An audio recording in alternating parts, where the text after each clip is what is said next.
to GLOBEBUSTERS. We accept the reality of the world with which we're presented. It's as simple as that. And welcome to GLOBEBUSTERS Season 10, Episode 9. We titled it The Death of Einstein. Should be an interesting show. So welcome. And if you want to donate to the stream, we have the donation link pinned at the top of the chat. We also have it as the first link in the description. That's kofi.com/globebusters. That's ko-fi.com/globebusters. It'll pop up on the screen with the message. We'll try to read it live when you send it. If it's in the middle of a conversation or a point or a video, we'll check it periodically throughout. Also, of course, rockfin.com/globebusters, and we'll finish the show out there so we can talk like big boys. And a link to that is also in the description. All right, cool. So without further ado, we'll introduce the panel that we have today. So let's start with my boy Zack from Good Times for All. How's it going, my brother? Not too bad. Did you hit the Rockfin over there? Oh, good question. Yeah, totally. I totally did. Yeah, it's live. Okay. We're live now. We're live now. We're live now. My bad. Okay. Yeah. Excellent. All right. I always forget you have to go back over and press live once it streams for about 2 minutes. I know, it's weird. Yeah, doing well. Spring is in the air here for sure. We already planted peas, and it doesn't look like we're going to be getting too much more frosting up here. So yeah, it's wild how how it changes from year to year. Jack talks about this a lot, and he was like, yeah, if the barley's ready before the next full moon, then spring starts, early this year. That's just how it used to be. We always followed nature and what nature told us when the new year started. And we've really gotten away from that. So I think it's interesting to see that people like Jack who follow this lunar calendar to plant things and stuff like that is very similar to how the farmers do it nowadays. They follow that same calendar. So it's really neat to see that the people that, are educated on these topics of when to start farming stuff and this and that, they really do the same stuff that the ancients did way back in the day.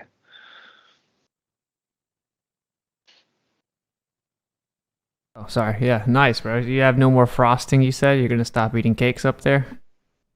Oh, I'm not a cake eater anyway. But yeah, I think, we might get a frost, but we haven't really had too much frost this year at all. Like I've seen frost on the windshield a couple times on the cars.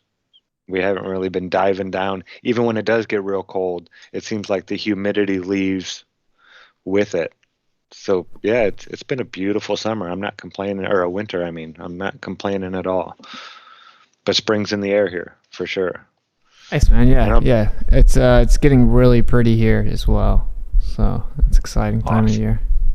Yeah.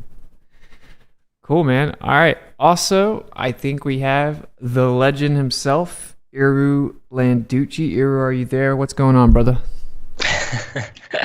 Hello, everyone. I think you are the legend, man. The last debates, I've been watching your debates. It's amazing, man.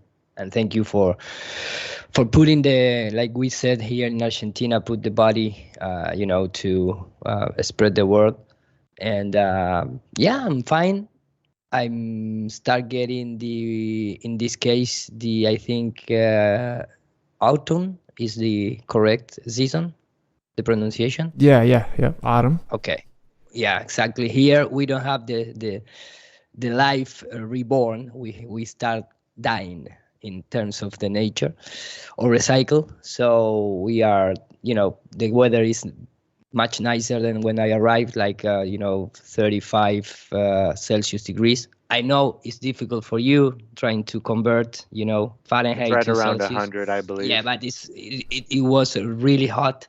When I arrived, now I can, I can sit in my chair and watch a 3-hour debate without any droplet, going down from my face. So it's nice here. It's nice. Nice, man. Nice. Yeah, we use freedom units over here. Whenever it's like winter there, like, does it ever get really cold there at all? Where I am, not so much. We don't even have minus, quote unquote, minus degrees, but we have a lot of humidity, and the cold penetrate your bones. But we don't have winter where I am. I am in the middle of Argentina. If I was in the south of Argentina, that is really cold, with temperatures below zero and that kind of stuff. Oh, wow. Okay, cool. Yeah, same here in Florida, right? Like, even if it's only in the 40s, which is really cold for here, because it's always so windy and it's so humid, like that 40, it hits you, bro. Like, it cuts through your body. It's crazy. Yes. Exactly, yeah. Yeah, I couldn't believe how cold it felt in Florida when it just got down to, like you said, 40 degrees. Up north, 40 didn't feel like anything, but down there, it really cuts into you. Yeah, it's crazy. Also, everyone go smash the like, or we're just going to sit here in awkward silence. Yeah, smash the like button. Smash the like button. Help us with the algorithms. All right, we also have a couple other legends that popped up on the show last minute for us. So let's start with my boy Alan from SpaceAudits. Just had a dope debate. If you didn't check that out, check it out. Modern Day Debate. Had debate last night. And we also did an after show on my channel. But yeah, Alan from SpaceAudits. What's going on, brother? Yo, what's up? Ready to go to this Einstein funeral? Yeah, man. Exactly. The Einstein wake. How was your MDD experience, bro? Yeah, it was an experience, man. So. Yeah. Not top tier moderation, like huh?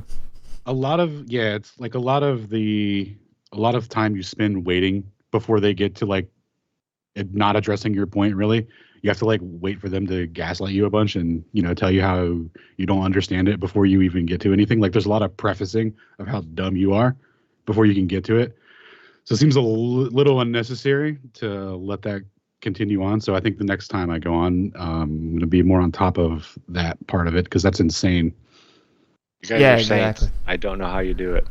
I was giving them compliments on it as well. They both stayed super calm. Yeah, dude. Like if you go back and watch it, it'll be like, okay, someone made a point. We address it? They didn't like the answer. We'll make a point, and before they don't address it, most of the time, you spend like 10 minutes, prefacing how you don't understand it. It's crazy. Yeah, man. It's like someone that could never take you in a fight, but then somehow you agreed to a fight where they get to tie your hands behind your back. And then it's like 3v1 and someone comes and trips you from the corner of the ring over and over. It's like, what the heck am I doing here? But you do it for the audience, right? You got to take the shot. Someone has to go out there and take the shot so the person in the audience wakes up. You never know. But cool. Yeah. No, I'm proud of you guys for doing it for sure. And then we also have, I think it's your first time on here. I'm not sure. Correct me if I'm wrong, but we have my boy Shane from Anti-Disinformation. What's going on, brother? Sweet. What's up, man? What's up, everyone? Honored to be here. Love the show, and it's going to be a great Einstein, third funeral? How many funerals are given this guy? At this point, I think he never born. Look at that, racist grandparents. Got it. This is your first time on here, yeah? Absolutely my first time, yeah. Nice. Yeah, for those that don't know, that's Anti-Disinformation League. Not the ADL that we can't talk about till we go to Rockfin that loves us so much. They make sure that we can't talk about anything and somehow everything is racist. But the Anti-Disinformation League. And so you can find him. You can go to adl.place, get all his stuff. And so if you're not familiar with him, now you know. All right, cool. So obviously with this topic, bro, there's like a billion things you can talk about, right? The fraud he was in his personal life. Was he propped up? Like, what's going on? You could talk about the flaws in his theory. You can talk about the reluctance to accept the flaws in his theory, all of the lying and shifting and subversion and deception that's been done to pretend his theory still works, understanding why his theory was required, and then, of course, part of what I want to cover is how even the mainstream physicists are now realizing that they're going to have to get away from Einstein and accept that it is dead. So there's many things we can cover here, but I do think it's important. It's still the glue trying to keep the heliocentric model alive for whatever that's worth. So At any point in time, if anyone has anything they want to talk about or present regarding this, just let me know. Share your screen and I'll pop it up to the audience. Anything to do with gravity, what the problems with gravity when it comes to dark matter, dark energy, how relativity has been shown to not be true, how the ether is true, anything like that. I want to have a really open discussion today. So, before you get into all that, I got to give a big shout out to Flat Earth Eric Daly over on Rockfin with a $5 tip starting us off. He said Einstein did not kill himself. LOL. I totally should have called the title of the show that, bro. Oh, that's hilarious. Einstein didn't kill himself. That's hilarious. Good stuff. Thank you, Eric. Yeah, thank you, man. And just a quick reminder. So if you guys see in the bottom left of the screen, you'll see the donate button. If you donate there, what happens is it pops up with your message on the screen. That way you don't have to give 30% to YouTube. And of course, you can also donate on Rockfin. Rockfin does take 30%, but we're a little cooler with that because at least they support free speech. Ko-fi is, I think, we're not demonetized every other week. So yeah, exactly. Yeah. So what I'm going to do is I want to play a video. I think it's like 7 minutes long. And you guys may have seen it, but it's Eric Weinstein on Joe Rogan. And it's very telling. Doug Maurer on YouTube, member for 5 months. GLOBEBUSTERS, it's been busted for so long. Probably need to change your name to Globe Sweepers. Shout out to Doug for being a member on YouTube for 5 months, man. Shout out to you. And we also do have memberships on Ko-fi as well if you want to sign up for that. And I need to meet with everyone about what we can maybe offer people for memberships. You can also subscribe under Rockfin. It helps us. All that helps go to the panel members to keep the show going. So we appreciate your support in advance. And we have a little goal on the bottom of the screen as well that'll fill up as you guys do support. So shout out to you, Doug. Shout out to Eric. All right. I'm going to play the video to start it, right? And then we can commentate. If anyone has anything they want to say during the middle of it, just say it. I'll pause the screen.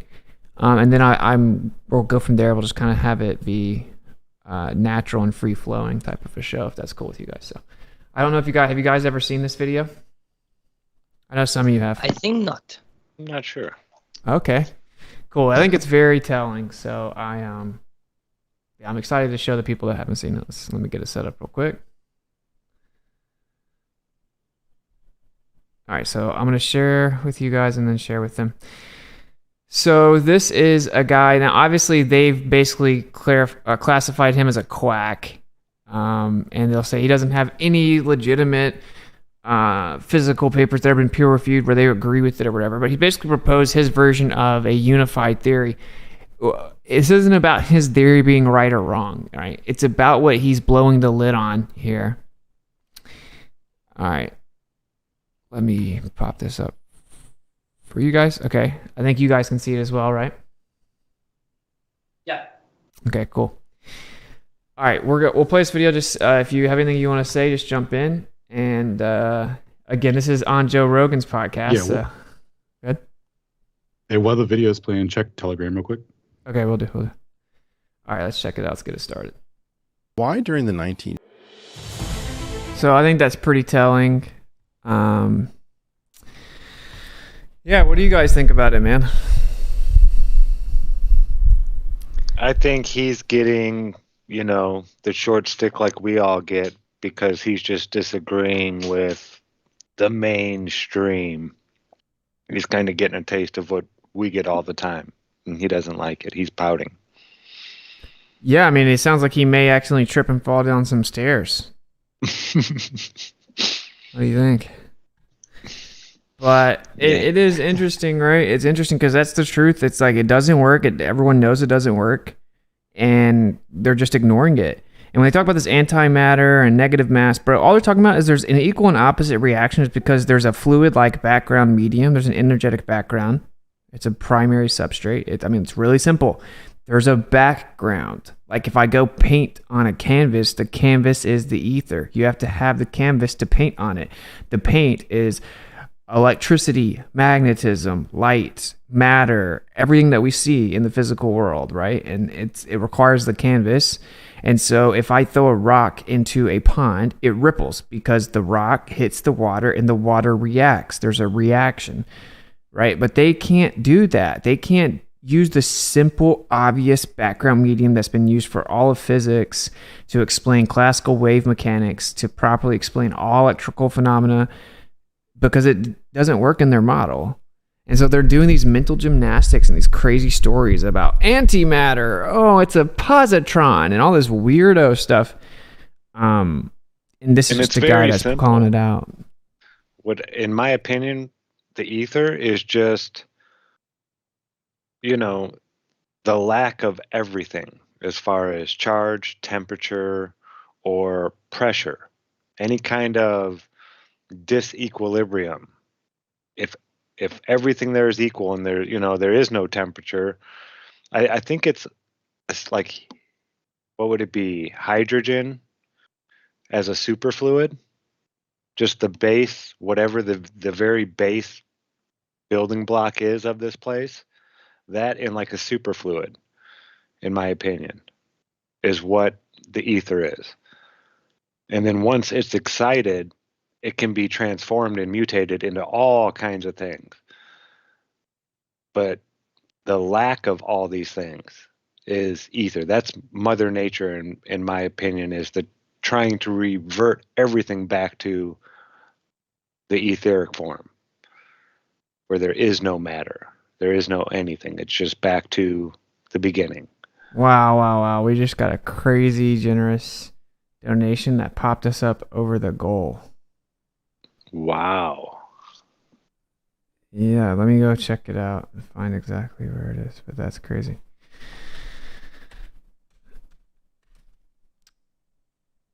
You did it. You reached your Ko-fi goal. All right, let's read it here. All right. November. Yeah, last thing. Alan and Toby, you guys did crush it. My favorite part. Alan telling Tony to shut the F up. He's pooping the bed. I don't want to do any push-ups, but November. Thank you for the $5 tip. And then it was DITRH with an incredibly generous donation. Wish I could have done the balance. $179 donation, man. Thank you so much, bro. David. Yeah, shout out to Dave Weiss, man. What a legend. Hell yeah. Brought me here. Yeah, man. And then big shout out to David Sullivan over on Rockfin. $5 tip. He has a question. Are galaxies actually visible with a normal telescope? What about other space anomalies? With long time exposure, you can see, I think, a few stuff of, I don't know exactly the galaxy, but Magallanes clouds and things like that. Yeah, exactly. Yeah, that's always what Bob said. He said you could see some really neat stuff. He had a nice big telescope that could do those time-lapse ones. Yeah, you need to, quite a little time to the light get into the telescope and produce the image. The answer is yes. Yeah, exactly. You can absolutely see galaxies with like a backyard telescope. I mean, not all of them, but you can see like quite a bit of them. You do long exposure, you'll see that there's crazy stuff in spirals in the sky. I don't want to fully breeze past it, man. Dave, what's going on, man? Why don't you jump on the show, man? Yeah, but that's awesome, David. Yeah, dude. I just want to make sure we really give Dave his props here, because that was like pretty crazy. He popped us up over the goal already. But yeah, shout out to Dave Weiss. Obviously, you don't know who that is. I don't know what you're doing, but he has a clock, and it's called the Flat Earth, Sun, Moon, and Zodiac Topographical Plane Stationary Compass something clock app. But look it up on the App Store. By Blue Water Bay. Yeah. Make sure it's that one. Yeah. $2.99. And then we have one more November. I guess it's Kofi doesn't like cuss words. Blocked my last one. Wanted to say Alan and Toby absolutely dunked on them. Best part, Alan tells Tony STFU, and he's gonna poop the bed. Like, yeah, it did. It gave us the other one, I think, and I read it, and I don't like the cuss words. They're weak words. Give me some push-ups for your weak words. And a big shout out over on Rockfin to Cliff Robertson. Tip $20. Thank you very much, Cliff. And Eric again, Flat Earth Eric Daly, just threw in a 5. Said, challenge for Witsit. Say the name of Dave Weiss app. LOL. Oh, I did. Fighter Sun, Moon, Zodiac clock app. Speaking of Dave, what's up, brother? What's up, guys? I was David. trying to get you within $1, and then that $5 came in and blew the whole joke. So I waited to save myself $5. How you doing, man? You're in Mexico? No, I'm back, dude. I'm back. I'm here. I got interviews lined up starting at 6 a.m. tomorrow morning. Quick note for people. There is a API fighting issue on the app, and if you have the new version of the app, it's not going to work until late tonight. So don't email. We're aware of the problem. It'll be back online tonight. Wow, you're such a shill, man. Your app doesn't even work, bro. Hey, I have a gravity thing. Tell me what you think about this line when someone says, gravity is the reason things go down. I say, all right, if I had a rock and I threw it at the ground, can you claim that's gravity? And the answer is no, because if there was no gravity, quotation marks, I'd still be able to throw it to the ground, right? So assuming things go down because of gravity is a foregone conclusion. There could be something else making it go down that we can't see. That work? Yeah. There could be something like pressing down, basically.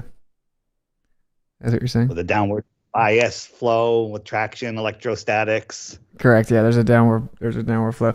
And like there's tons of energy coming from the sky that just presses down on us, bro. There's cosmic energy that comes from the sky. Of course things go down. Unfathomable amounts. It's Yeah. ridiculous. Yeah, I'm back. Like the guys. highest we can get a wire up is like 2 kilometers. That's touching the ground, and then the wire explodes. I bought a long spool of very thin copper wire with me to Mexico to try and fly on the drone and then see how much energy it would get. But it was so windy the whole time I was there, I didn't do it. Anticlimactic story. Well, how was the convention? Oh, dude, it went fully flat. 50 speakers. Only one that wasn't flat was Larkin Rose. Okay, everyone's like, yeah, Earth is flat. Yeah, or it's definitely not a globe, which is flat in my book. And then 98% of the audience. I mean, there was literally maybe 10 or 20 people that were not flat in the audience. And most of them came up to me after my presentation and said, wow, I never thought of that, including Max Egan. Nice, bro. Very cool. I always thought Larkin Rose was coming along because I've used his candles in the dark to bring people on board with flat Earth, so it's kind of funny. It's funny. The guy does do some good work, but his video from 5 years ago debunking flat Earth is literally so stupid. But comments are turned off. He'll never talk to anybody live about it. He'll only go into chats and type, nonsense without really thinking about it. Hey, I think Mike from Alpha Vedic sent me a picture. Said a bunch of flat Earth legends were hanging out there. Said it was dope. Yeah, they were, dude. Everybody was flat. I was like literally bummed out. I did my presentation. I was like, "How many of you believe we live on a globe?" And like 4 people raised their hands. There was about a dozen Globers in the back, but they were afraid to raise their hands. Remember in 2014 when you were afraid to raise your hand saying you were a flat earther? It's completely flipped. Exactly. Yeah, that's dope. What were you gonna say? Raise your hand. Said you had something else, Jonas? I had one other thing, and I'll let you guys get back on track. Seasons. So picture this: you got a ball, you got a globe. You're holding a globe in your hand, a ball, and you got a light directly above the ball. So the top center of the ball is the equator, right? And the equator is going around, and that's the most heat on the globe. And then if you tilt the globe, tilt it away, that point of heat goes closer to the axis, the point of axis. Albert Einstein and Nikola. You can also spin. Like, it doesn't matter if you tilt the ball left, right, or forward and backwards. That's still a tilt in relation to where the sun is. So I'm in Mexico, 1,500 miles from Connecticut. And at 7 o'clock in the morning when the sun rises, it's 80 degrees. And you can feel the heat of the sun. Okay, so and then 1,500 miles later, at noon, it's 50 degrees colder here. Okay, that's just 1,500 miles. it doesn't make any sense on a globe. Because it's the tilt, whether it's the daily tilt, the spin of the Earth, or the seasonal tilt, the axis tilt, it doesn't make any sense. So using those numbers, 1,500 miles, that much degrees difference, I think that can help us figure out where this apparent sun is. And I think it's within 1,500 miles. But what is the sun first? Yeah, what is? Thanks, Zach. Yeah, of course, I don't know. I don't think that it's in a physical place. I don't think any two people see it in the same place. But the fact that it's 50 degrees colder here, just 1,500 miles away, makes no sense on the heliocentric model. Yeah, I get what you're saying. I'm just trying to think of an easy way to explain it to people that haven't really thought about this. Even for us that think about this stuff all the time, it's so hard to get people to understand the tilt of the axis or the spin of the Earth are the same exact thing. Same exact thing. But people are like, no, it's the tilt. It's coming in at an angle. Well, the sun comes in at an angle at 7 a.m. in the morning. There can't get any steeper of an angle. And the difference in heat is ridiculous. Yeah, exactly. People don't even understand that it's just like the reverse. Well, I found that people don't understand any of it, right? So, yeah. But yeah, I hear what you're saying, that the tilt wouldn't be too minor at that small of a distance to cause that big of a difference. Yeah, and then at 7 a.m., I don't care where you are in the tropics, outside of the tropics, the sun is at an 89-degree tilt from your position. Whether it's the east-west tilt or north-south tilt, there's no difference. And the difference in heat when you're closer to the sun on the flat Earth in the tropics is ridiculous.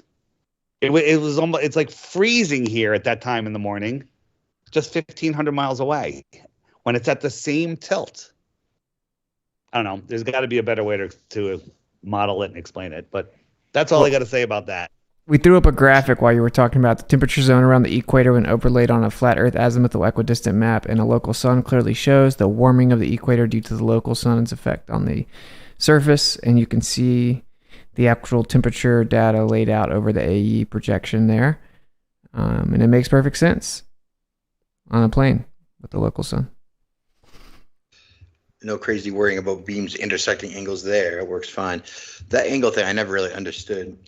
As an answer, like, oh, well, that tilts and it comes in, and that's what changes the seasons when we're 1 billion miles further than the sun. What is the second depiction? That heat map, if you look at it on the tilted globe, it doesn't make any sense because it's still staying in between the tropics, all that red, and it should be diagonal to the poles because it's tilted. Right? Yeah. Oh, yeah, exactly. Like, and so, like, where the sun would be hitting at its pinnacle wouldn't even be there. Yeah. Yeah, it's crazy. So the crazy map they show us with the they'll show the jet stream doing its up and down weird zigzag thing it does. Does that mean that they have to be manipulating land in the north? I mean, why can't they have it just going around like it does? Like over the United States, they'll have it coming, it'll go way down here and then go way up and then way down and up and down and up. It's kind of like the sine wave. Like when they show the ISS over it, it's going up and down and up and down. And then they put it over the AE map and it's just doing big circles. So would that mean they have to be manipulating the land in the north and cutting the map a little bit in places to make all those zigzags? I'm not sure why we see all those zigzags when they do it. That's just a Mercator versus a different map projection, right? They usually use time and date as Mercator, so that gives you the sine wave as it processes across, and that's the same as a circle on the AE or circle on a globe or whatever. Well, let me show everyone what this looks like on this flattened little globe projection they want to show everyone. I don't know why it's taking forever to load, but it doesn't make any sense logically, because if you look here, it shouldn't be an even distribution through the middle if it's all because of the tilt, right? But then if you look at the depiction that we're showing here, it does make sense on a plane Earth, obviously, right? Because the sun's just doing a circle over top of you. And then you see the sun in a apparent position within your equidistant limit. Yeah, you think it should be at more of an angle. And I love how big of yeah, the Earth, they say, is an oblate spheroid, but as oblate as a cue ball. Come on. I mean, a professional cue ball that you get with a billiard set is like the Earth is just as perfectly round as that. It is not all oblong shaped like that. If you guys see the GIF I'm showing? Yeah. Yeah. Yeah, I have a short video which could maybe, let me just, because I downloaded a couple hours ago. It's from a Facebook group, and maybe we can, take it as a point of reference. So supposedly now I am sharing my screen, right? Yes, sir. Okay. No, this is the well-known in the community north sun movement up in the sky while the camera is rotating to follow the sun, and that is the shape. It's like a small circle. This is, quote unquote, an Antarctic 24-hour sun. Of course, we know that they some of the video are, or I don't know if it's all, are a little bit fake, but you can see again a little egg shape, and this is supposedly from somewhere on near the equator, which is a big circle. So when I see this, I see that the idea that they just, like you mentioned before, Austin, they just transfer of course the Earth is flat, and they take this sun movement and they create the spherical sky above us, just like that. I just present this video. It's not 100% related with the topic, but it will be nice that go to to the north, the most close to the north, and trying to recreate this or refilm this type of supposedly sun movement. There is no doubt that it's the sun which is moved, and in fact, I don't know how to explain this in our spherical Earth. I think when you see this different shape or different path between the north, the equator, and the south, it's at least for me, it's more likely that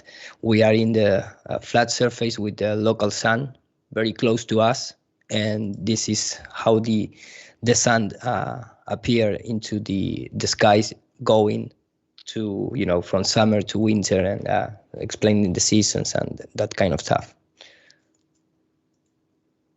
Just that. Yeah, no, that's it's crazy to think about how people don't see it like that. Like either the sun's just moving like that in the sky, or it's an illusion and the Earth is doing a bunch of crazy wobbles and tilts that are changing that makes it look like the Earth is moving or the sun is moving.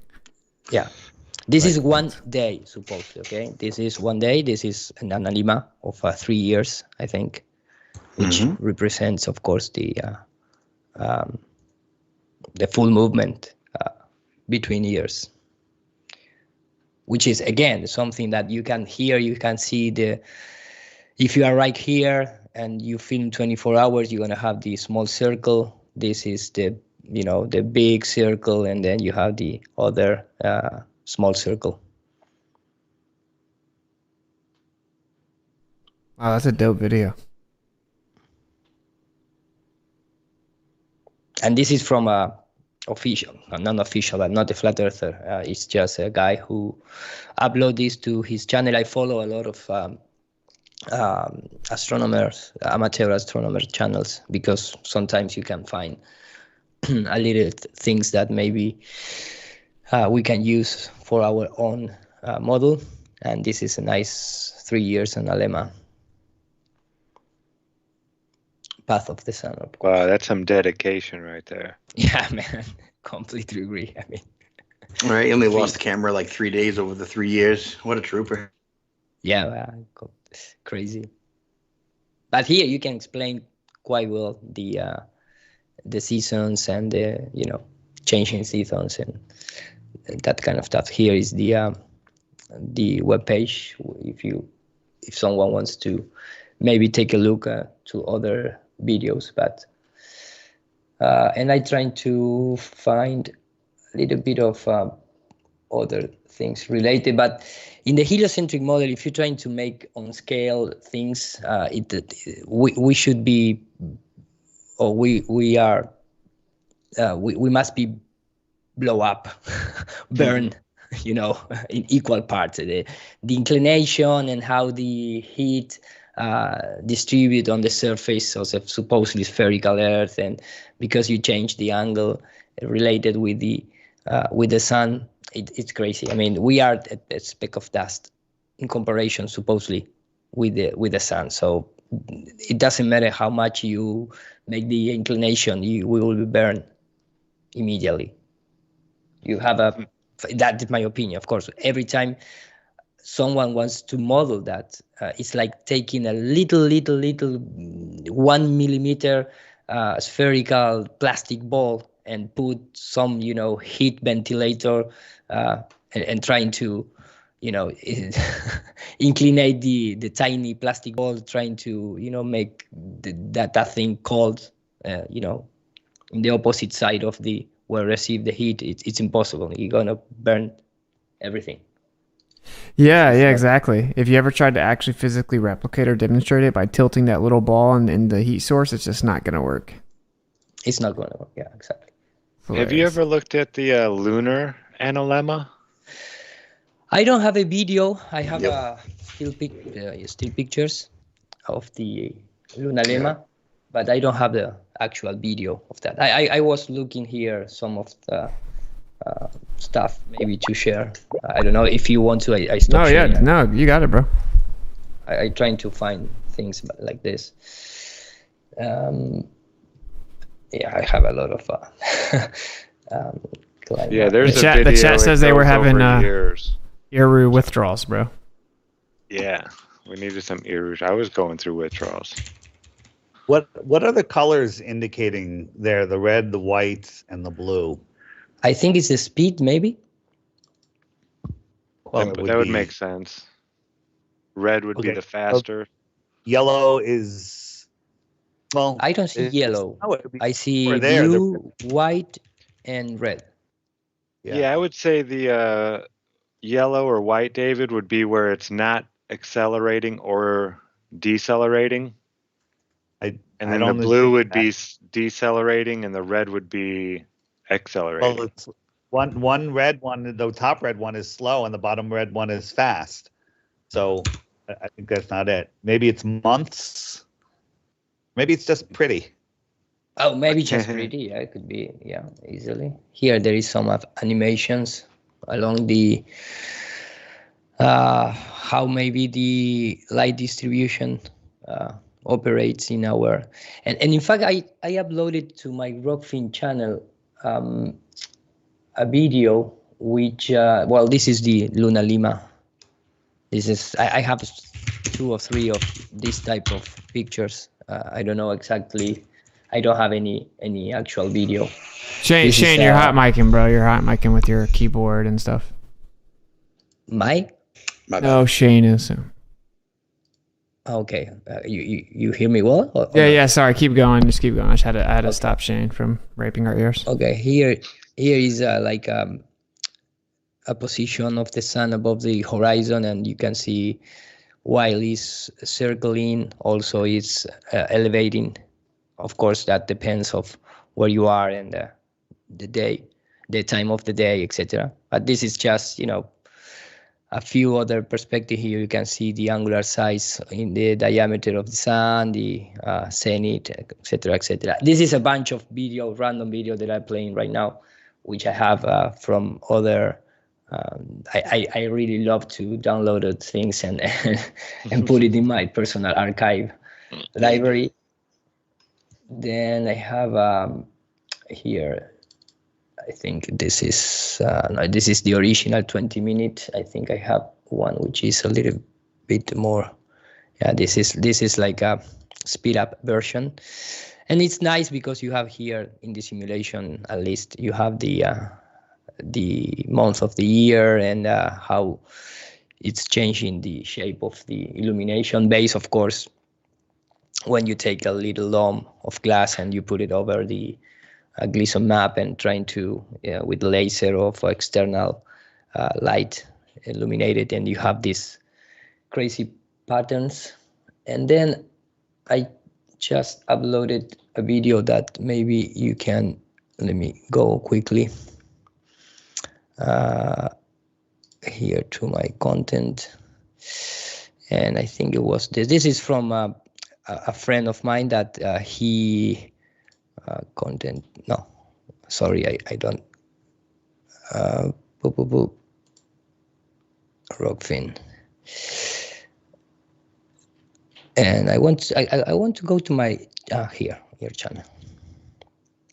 And here I have this. Imagine if you were a world in which everything you expect is a proper Here you have this.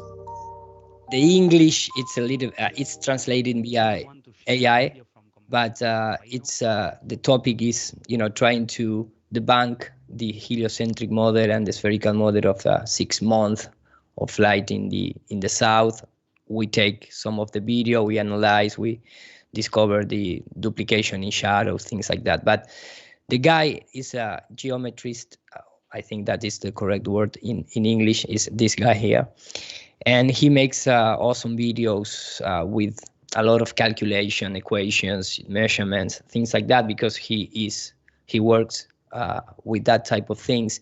And he pointed out that if you take the idea of not a solid dome like this tiny solid dome here, but maybe the atmosphere or whatever is producing the apparent location of some of the celestial bodies looking from the ground, of course, because we don't have any clear observation above the 40-50 kilometers to trying to take away the deformation of the light via the atmosphere. But when you are in the south and you put this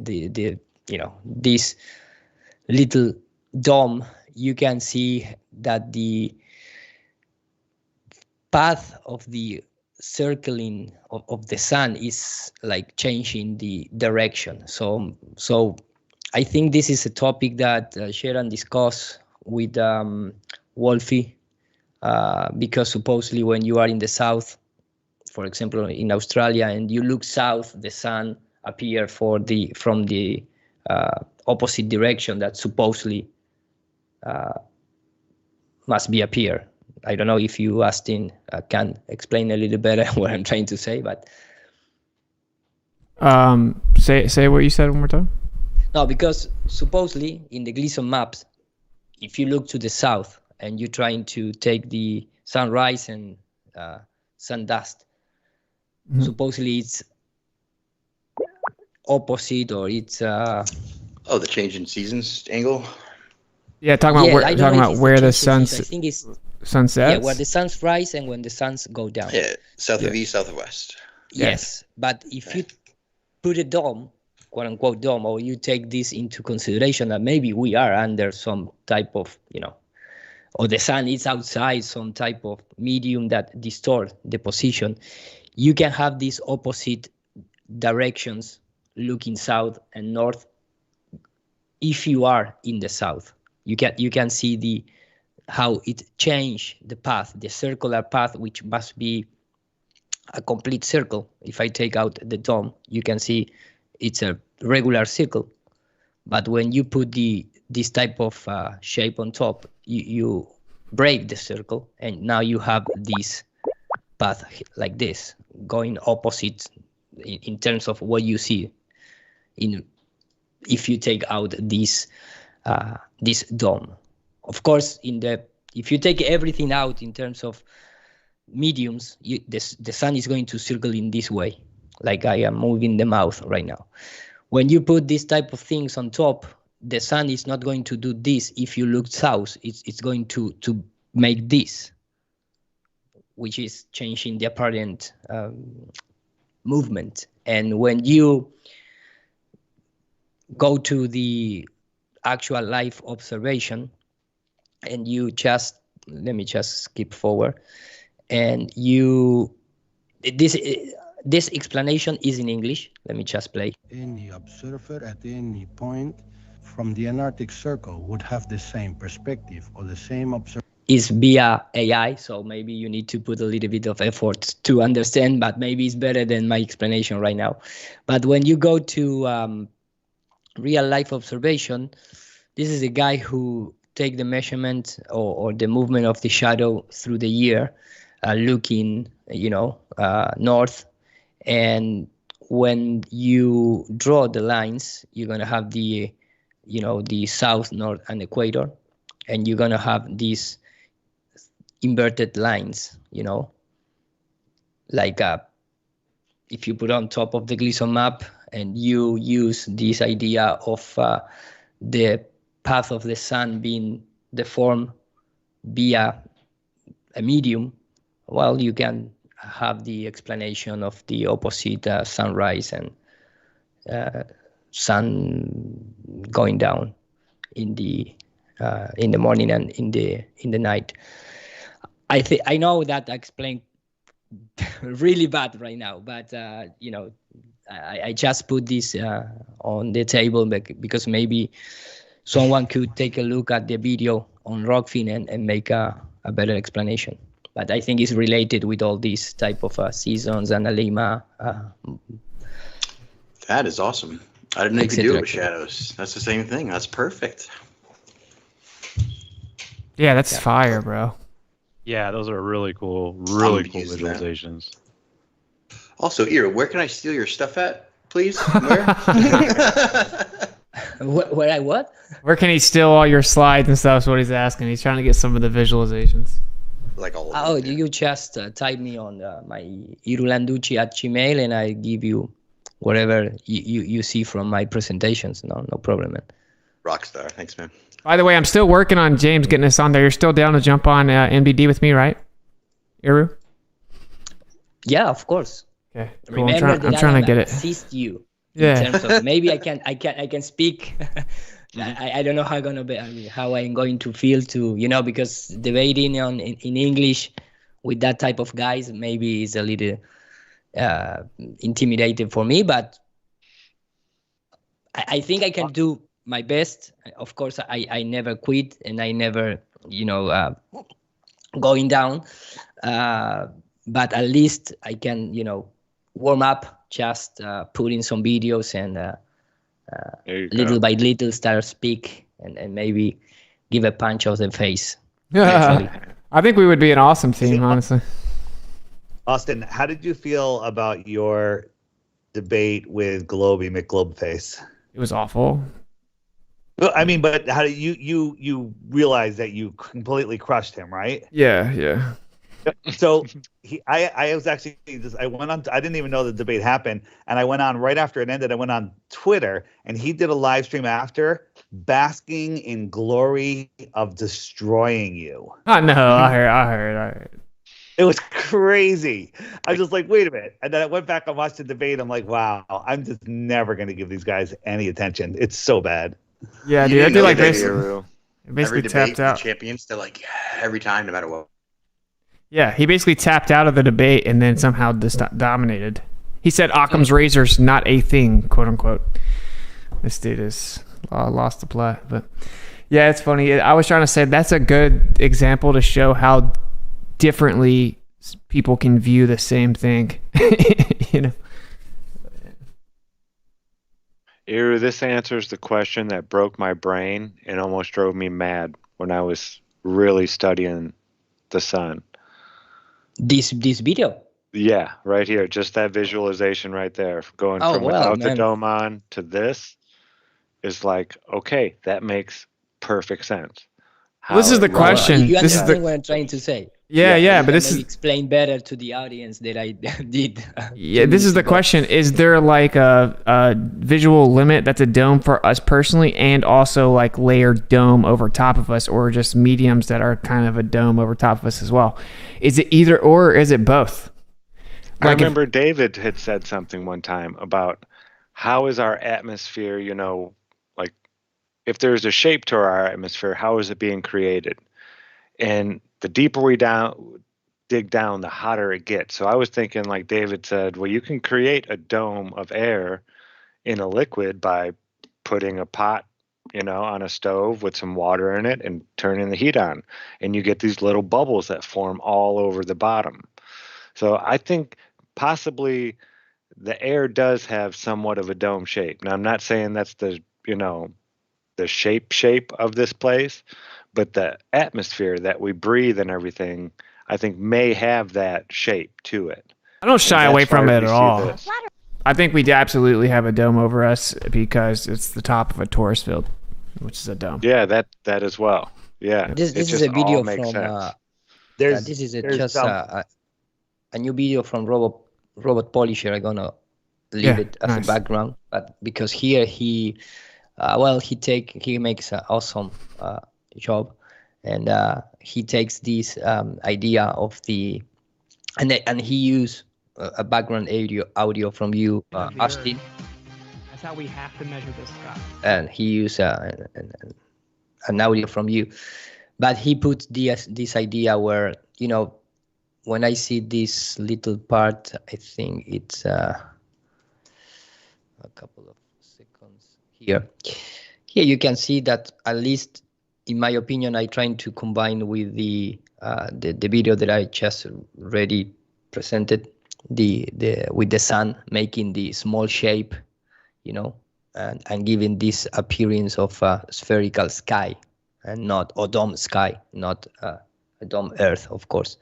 I just put in the background because if someone is interested, they can find the video on the Robot Polisher YouTube channel. Nice. Yeah, that dude crushes, man. Robot Polisher's videos are awesome. Yes. I haven't seen that one, but yeah, so you see, I think we live in a giant, okay, if we live on the plane right there to the middle, obviously then what's above us is effectively a dome, right? It's the top half of torus field, it's a hemisphere, it's a dome. Also, I think that's how we see. And I think we see in a little dome as well. And that's what that stellarium data is showing you. That's your azimuth and your zenith and your altitude angles, and it gives you a dome. So if you take a little dome, I have one in my room, you take a flashlight, if you move it over top of the dome, if you keep the same height, what happens is it makes a secondary light source, like an apparent sun, right, on the dome. Mm-hmm. And it'll, even though it's just going over the top of it at the same height, it'll actually come up from the horizon in the dome. It'll arc over the top of it and then arc back down to the horizon. It'll stay pretty much the same angular size the entire time, and it'll actually disappear from the bottom up as it falls out of the dome, even though it just stayed at the same height the whole time. And if you move it in a slight circle, like it was going over top of a flat earth in a circle, it'll set just off of west. So it completely replicates what we see. It basically maintains angular size. It rises from the horizon, arcs over you, then sets at the horizon and disappears from the bottom up and appears from the top up. It's exactly what we see. There's no way it's a coincidence that how we map the sky is a dome, right? And then how we actually test it perfectly matches what we see in reality. Like, there's no way it's a coincidence. And it's not going below the horizon. It's going beyond the horizon, and the horizon is actually thousands of feet above your eye line, but it looks like it's at your eye line. So just like the sun will go behind a cloud, let's say you're looking up 45 degrees up in the air, there's a big thick cloud and the sun is going away, it goes behind that cloud and you lose it from the bottom edge, the far edge first, and it goes behind the cloud, then it'll reappear below the cloud, and then if you, in the distance, the atmosphere becomes opaque. Let's say the atmosphere is 10,000 feet. So you have 10,000 feet of opaque atmosphere being wedged into your horizontal eye zone. And the sun is above that. It just goes beyond it. Just like it did in the cloud in the sky, it's going beyond it, and it just appears to be at your eye level. Oh yeah, exactly. Like if the horizon's like the vanishing line, the sun disappears into it. Like it disappears into the horizon instead of behind a physical one. Yeah, it's just it seems obvious. Was it? Can I share my screen for a second? Are you done with this? Of course not, David. This is my opportunity. Okay. Yeah, those are seriously like awesome visualizations, though. I just gotta say that, like, These are some of the best ones I've seen. Yeah. We're gonna stop sharing. Yeah, and then we can pop back over here if And you that want. is all because you make a super chat. And that, you win the chance to present. I find my way on the shows. There you go. Okay. You know what? So Austin, a minute ago you said, is it our personal atmospheric dome or is it the actual dome? We have to remember there's two answers. A lot of times there's multiple things. Just the other day, Jeran was talking about. Now, can you guys see this? Yeah. Water. Yes, the phantom boat. That is the official title. So one way you see something like this is because the water mirages, and Jeran was showing the mirage on the bridge with the bicycle rider, and you get that over the water. But this is way, way simpler. This is just water with wind on it, and you have a vanilla sky. You have no clouds, and the water is just clear. So if we go here, and I turn up the contrast, I'll add a horizon line, throw a city line behind it, and now you can see there's just reflective water here, and there's water with ripples on it here. Happens all the time, but when there's nothing in the distance, you think it's floating in the sky. Yeah. It's that simple. Sometimes the answer is so simple. You can even see the water around the ship. You can see the waves I was around going the to ship. say, and it looked like off to the left a little bit. You could see something. There's like water doing something. Yeah, and this will only really happen when you have like just a bland sky, no land in the distance, and you can't see the water. It's just reflecting the sky. So the water is a mirror. Now people are like, well, you mean there's ripply water and calm water? It happens all the time. It's called wind lines. When you're sailing in low winds, there's spots with no wind and there's areas with wind. This is just a wind line. I don't know if there's a cliff off to the right or something blocking the wind, or if it's just a simple wind line. Happens all the time. All the time. Yeah, that was always the worst. We would, in August up there on Lake Michigan, it would just be a flat lake, like zero waves whatsoever. And then like September, we'd start getting the wind lines. Where you would see it. Yeah, it would be a big flat spot and then ripples over here. There's normally land on the other side of the lake, and it breaks the illusion. But you take out that land, and there's the illusion. But now that I showed you, you can kind of see it. You see this all the time. All the time, but in a photo it's much more deceptive, but in reality you see it. So but it's this one, for example, is not the miraging that's going on. This is literally a simple wind line. Just always remember there's multiple answers, and sometimes it's a combination of them. That's why sometimes the sun gets smaller, sometimes it gets bigger, sometimes it stays the same size, sometimes it goes beyond a mountain, sometimes it goes beyond an atmospheric deck, sometimes it just fades into nothing. But I heard that's photoshopped. I'm really good with Photoshop. Yeah, that was the best I've heard that. Yeah. The dude said that you edited it. Oh my god. That's some good skills I have there. I should market myself. It's better than Jeran when he used that photo drawing software to, I don't know how it's named. Yeah, the photo. I did the Photoshop master, David. That no doubt about it. Yeah, and considering I live streamed it twice. I know. It's so funny. It's so stupid. Yeah. He said someone analyzed it and proved it. Oh my God, that guy is just so ridiculous. It's great that you destroy him. It's just a shame that we have to give them any attention. And I got asked to do it like last minute. James asked me as a favor, and I was like, "Yeah, sure, man. What can you do?" At least he came out of TikTok, because what they do is they handpick like the noobest flat earthers or fake flat earthers to come on there and just make us look stupid. So it's like, well, step on over here to MDD. Yeah, nice work. Thanks. It was all right. So cool. Yeah, Ira, if you had anything else you wanted to show, you can keep doing it. It's up to you, brother. No, I like to share or present while you are talking, and maybe I just make some connection and present based on the topic that we are discussing. But about the analima and things like that, I think I don't have any other thing to present beside the well known for everyone, the type of video that we already see. Gotcha. I want to say one thing. One thing that the Globers never want to talk about is that a very small wave in the foreground can block something really big in the background.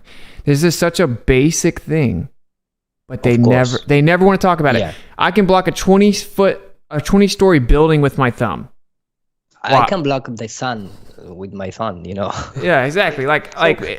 Because the thumb is closer based on the relative angles. That means the average is actually 5 to 6 foot waves in the ocean, if you didn't know that, and it swells all the time. Just take a 5-foot wave in the foreground, it can block a ton of stuff in the background, including any type of carrier ship or anything like that.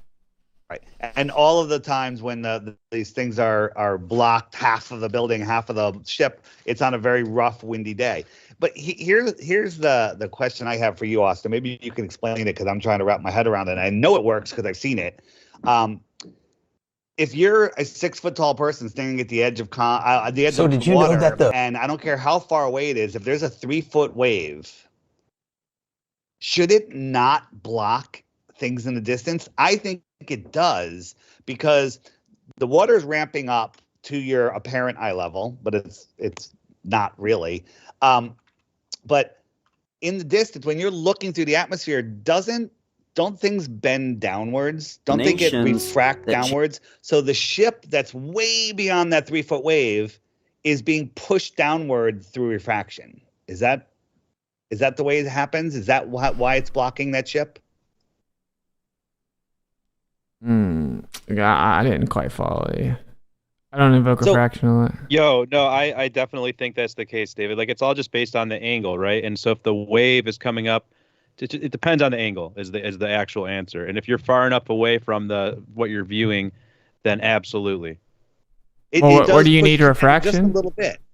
Yeah, I mean, Jeran did the thing with the glass of water in front of the line, and the water drops.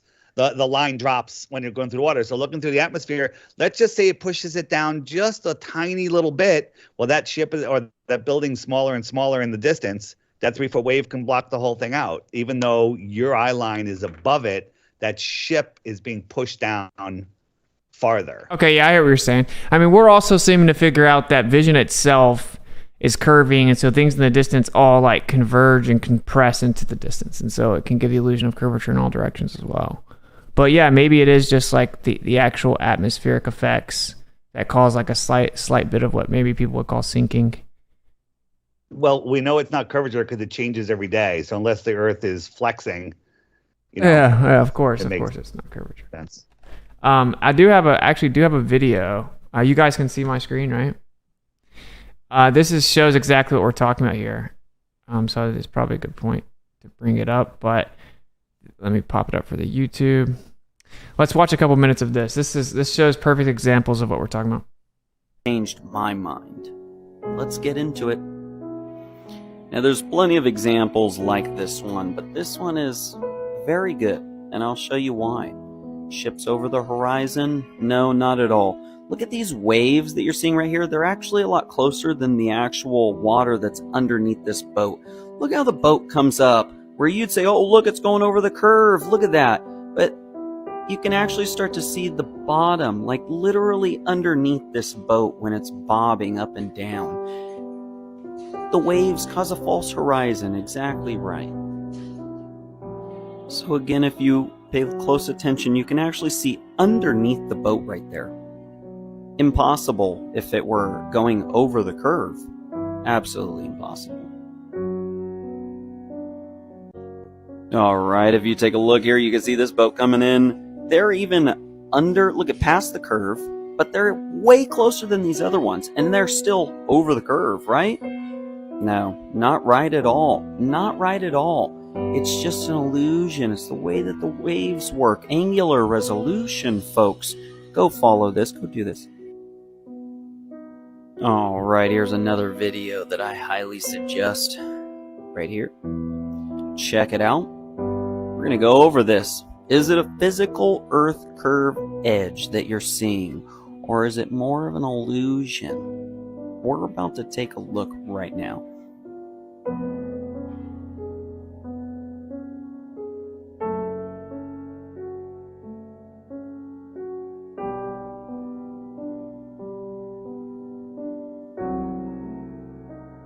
What is happening here? Where's the rest of it? Earth curve does not exist is exactly right. Exactly right.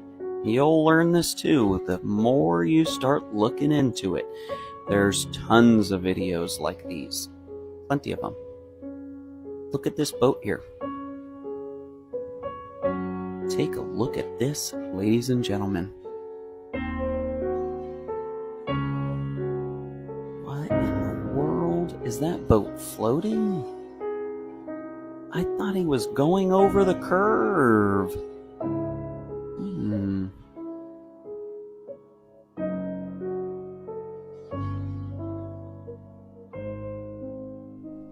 My answer. I really want to hone in on that one, right? Like, okay, you see where the boat is, but you see where the bottom of the sun is. So if the horizon, the water's under that boat, you see how the sun's below it? It shows that what we perceive to be the horizon, it's based on like your distance and angle of view. You see the sun is below where the supposed horizon would be, right? Where that boat's actually on the water. You can see where the mirror line is, we'll call it. And that's the atmospheric deck that it's going beyond. That's thousands and thousands of feet above your eye level. I think that reflection is way closer to you. I think that reflection is extending way out in the front of the sun towards the viewer. What do you think? Yeah, I would think it's a large distance. I would also, yeah, and I would also say, like, I mean, I don't guess I understand why people don't see, like, watching this video, what's going on, but I think that the reflection, the mirroring effect is going to happen practically every single time that you do an observation over water. It's just going to be different degrees of it. And where do we do all these observations? Over water, right? Where are people showing us the Earth curve supposedly? Over water. We're always looking over water. And for obvious reasons, there's no topography, etc. Well, that's where you're going to get the mirroring effect. You can get the mirroring effect on a street, right? You've seen the video where you look down the street and you have the mirroring effect. You just need a good flat surface that you can get your eye level to that nice sharp angle. It's got to be a really tiny angle. And once you get into that 0.02 degrees, everything within that is going to diffract and it's all going to look like it's the same thing. And yeah, it just blends in with the sky right above it and turns into a mirror.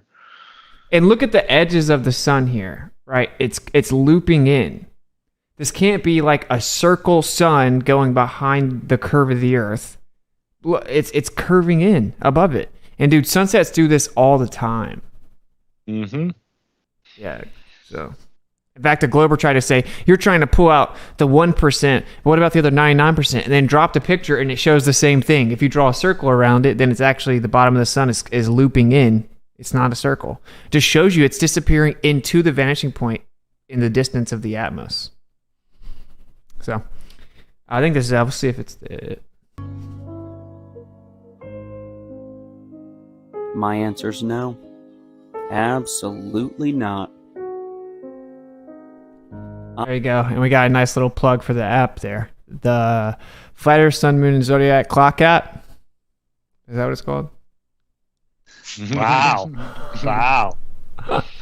Dude, I've been able to say it perfect for a while, bro. Let's be real. It's not that bad of a name. Like, it could be worse. It could be worse. Yeah. Can I share the screen real quick, Austin? I shall allow it, yes. All right. Yo, real quick, shout out to that guy. That TikTok video was awesome. Really high quality. Yeah, that was really well done. This is not so much. This is a personal favorite of mine of yours, Zach. I was use this gonna all say the one of my time, favorite. dude. It's a go-to, bro. How do you explain it on a flat Earth? Like, well, you want to see it on a flat off. What do you call it? Warehouse floor. No, the floor is Yeah. actually curved. The floor is not straight. I had people saying that. That's what they all say. Yeah. Yeah. It's like, go try it then. Go find a flat one and then show me. No, it. there are no flat ground. There's no flat ground. No flat No surfaces. such thing. Yeah. What do you mean by flat, bro? Dude. Let me make sure that they can see it. All right, we're good. Yeah, this is just pictures every 20 feet. I'm going back 20 feet. And then right here is where it starts getting interesting. You're starting to see that mirroring taking place down here. And then there, I mean, we've all seen the sun look like that, right? You have it there. And this is on the ground. This is actually the ground right here. And that's the mirror happening in front of it at that perfect angle to you. And I was trying so hard to get this all set up to where I could drag the flashlight away without it bouncing around. Yeah, and there's kind of like what you were seeing, Austin, how it starts curving in. If this were cut off like right there, it would look a lot more like that. You know what else that looks a lot like? That looks like the Rayleigh criterion test from BYU, where they take the two lasers, they change the aperture, and they start to merge together. Merge together, yeah, exactly. The reflected That's that light would be melding. like the second laser, basically. And then this is one of my favorite pictures I've ever taken. Not this one so much. I think it's the next one where I get my Aries disc.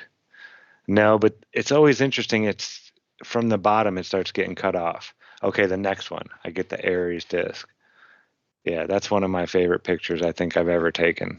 Just seeing that caught in there. But yeah, and on this one, I actually caught it to where like I just get a teeny tiny glimpse of light breaking through. It was wild. Once I got so far away, my camera could just make out a little bit of the light. You can see it. It looks like it's sinking right here behind something, but it's not. It's still above the ground. Is that it? The last glimpse, I think? Yeah. And then there's the floor. That's what it really looked like once I couldn't focus in on the light anymore. That's how light it was in this place. But yeah, there's light just breaking through, just barely coming through. And then, yeah, I was just showing the temperature and humidity and all that stuff. And then I think I did it from the other end as well. Yeah, there's some more. The Aries disc.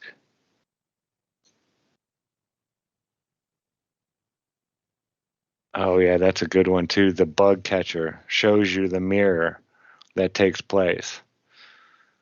So this was at the end of the warehouse here. There's the good one. That's the light right there. And then this is the ground. Well, it's probably right here underneath the light, but it looks like it's like right here. And then all this isn't really here. That's the mirror image of this up here that says bug stopper or whatever it says, bug screen or something like that. So like right here is the ground, and then all this is just, you know, our eyes playing tricks on us. And it looks like, it's weird because this looks like the concrete ground is starting right here, and then the bug screen actually like fades into it. That's why I left optics as definitive anything. You know, our eyes and the way we see things is never, I think, 100% accurate to what we're really seeing. Yeah, that video is dope. Let me play this real quick. Everyone just remember what we just saw in his video. And then let me actually stop, share, turn on the sound. All right, you guys may have seen this. This is actually kind of like paralleling to the stream I did this week. I could have changed the name of the stream, but I think it is important. Just check this out. This is, of course, they take two lasers all the way down a long hallway, right? They're a known distance apart from each other, say that they're 3 inches, whatever it is. And they just go all the way back down the hall, and they start changing the aperture by changing the diameter of the lens. Because, of course, the smaller the diameter of the lens, the less light gets in it, right? It's going to change your resolvability, you can resolve in your resolution angles. And watch what happens to the two lasers, and it would be very similar to the reflection of the sun on the water, the reflection on the ground of Zach's video right there, or doesn't matter, everything you see is light. So it would also be like the horizon. So when you see this, this will be left and right. Flip it 90 degrees in your mind, because that's what it would be like when the sun's setting from over top of us, right? It looks like it's going down because of perspective. And then that bottom portion would be like the light that we see, because everything is light. And there's going to be a horizontal point where those things start to look like they're merging together, even though they're the same distance the whole time, right? It looks like they start merging together, and it looks just like a sunset. It looks just like what he just showed us. So this is a demonstration of Rayleigh criteria at BYU University. Let's check it out. We have two independent laser beams set up such that we get parallel beams. And these beams are about 7.5 millimeters apart. Then the two beams travel down a long hallway, bounce off a mirror, and then come all the way back for a total distance of about 84 meters. By the time the beams have traveled that far, they've both grown into large blobs that overlap, and we really can't tell that we originally had two laser sources. So next we bring these beams through a lens so that we can image them on a CCD camera. We use these filters to attenuate the light so that the intensity is low enough that we get good exposure. To attenuate the light, another thing that Globers never talk about is light attenuation, the absorption into the medium. We can control the diameter of the lens using this aperture we've placed in front.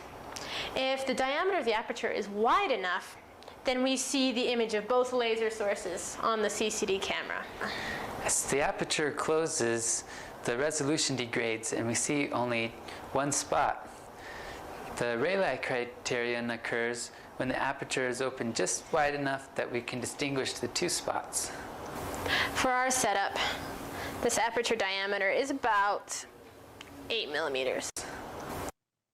So you guys see how it starts to blend together. And then, of course, we have pictures of this.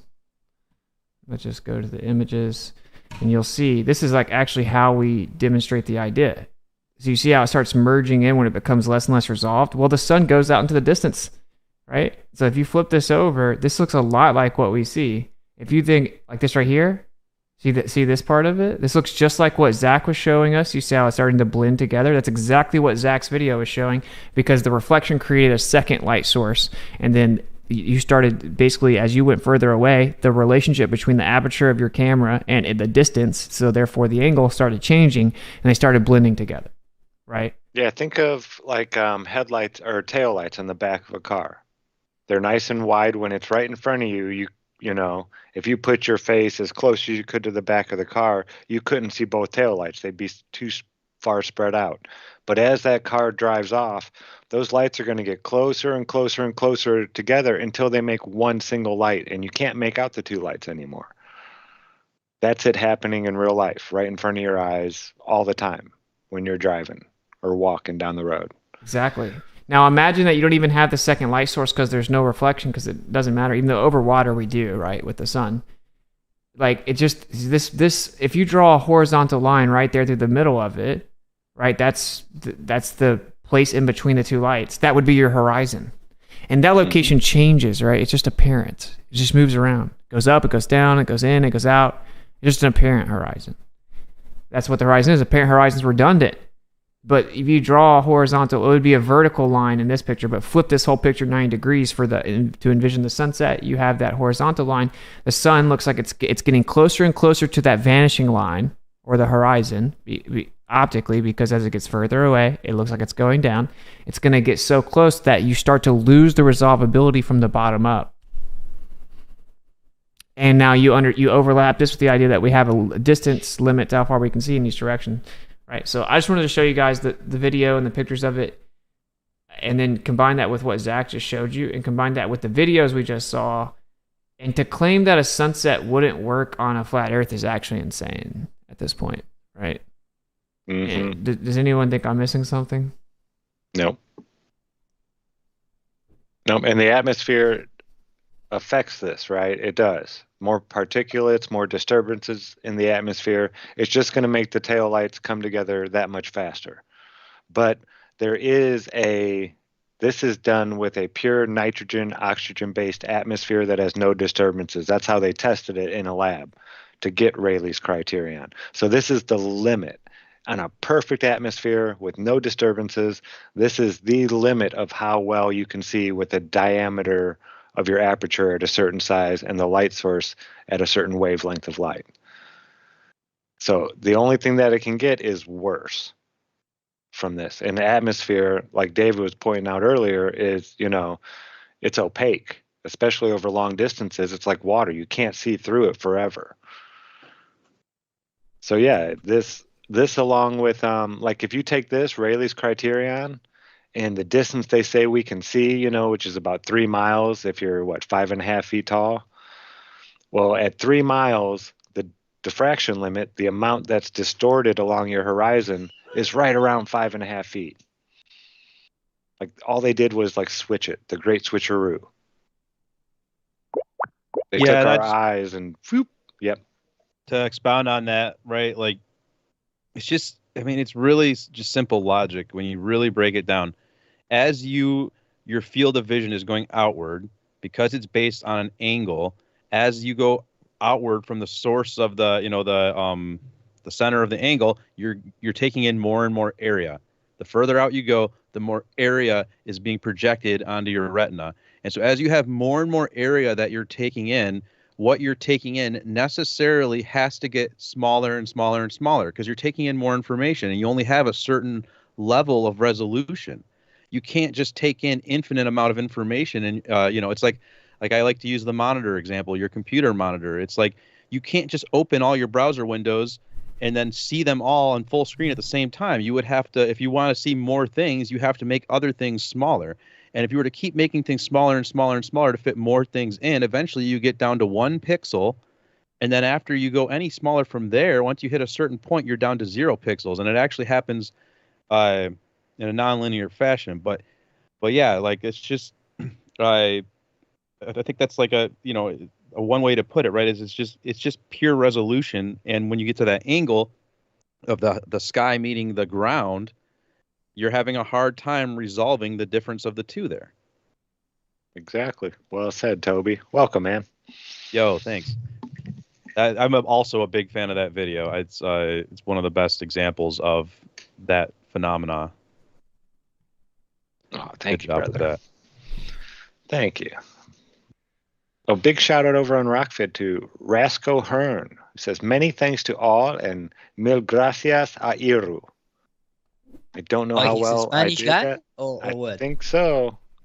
Possibly. Okay, gracias, muchas gracias. For me, it's very fascinating, the topic of the angular resolution and trying to, because before the flat Earth topic, I think we never address this in our daily basis. And, we maybe, I don't remember, but maybe in some part of my subconsciousness, I believe that you can see forever. But when you start entering this topic, you need to have a lot of things in mind when you address the horizon topic, which is fascinating for me. I really love to make simulations and use, ray trace, render engines and things like that to trying to mimic the nature, which is very difficult, but it's a key topic if you want to understand the flat Earth model. It's the base, because when you go back and trying to trace the history of how everything starts, supposedly start with a ludicrous Greek guy who saw a boat going beyond the horizon and speculate that that must be because we are on the sphere, and that is the first thing about being on sphere. That is still the first axiom of the heliocentric model. It's a boat going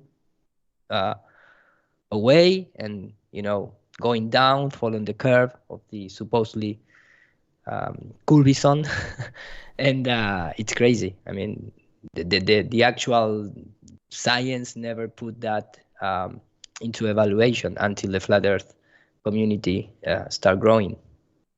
Yeah, that's the funniest part, is the story is that they figured it out so long ago, and Aristotle was the one that supposedly said the Earth was a ball, and he says he figured that out because the boat disappeared in the distance over the curve of the Earth, and this man just used his naked eye. What? So obviously he was wrong. Right. I mean, Period. even if you think there's a globe, yeah, like you can go out, look at it, disappear with the and naked eye. you with the naked eye, you never see disappear the bottom part first, then the upper part of the body. If I give you that, at least you need to recognize that you see the whole complete object disappearing at the same time. You cannot distinguish between the bottom part and the upper part. You can see a large ship disappear from the bottom up with your negative eyes, with your naked eyes, if there's very large waves. Yeah. So let's say there's 10, 12-foot waves at a mile or two out, those waves look flat. They look like a horizon, and that's a 12-foot wave. That's 6 feet over your eye line.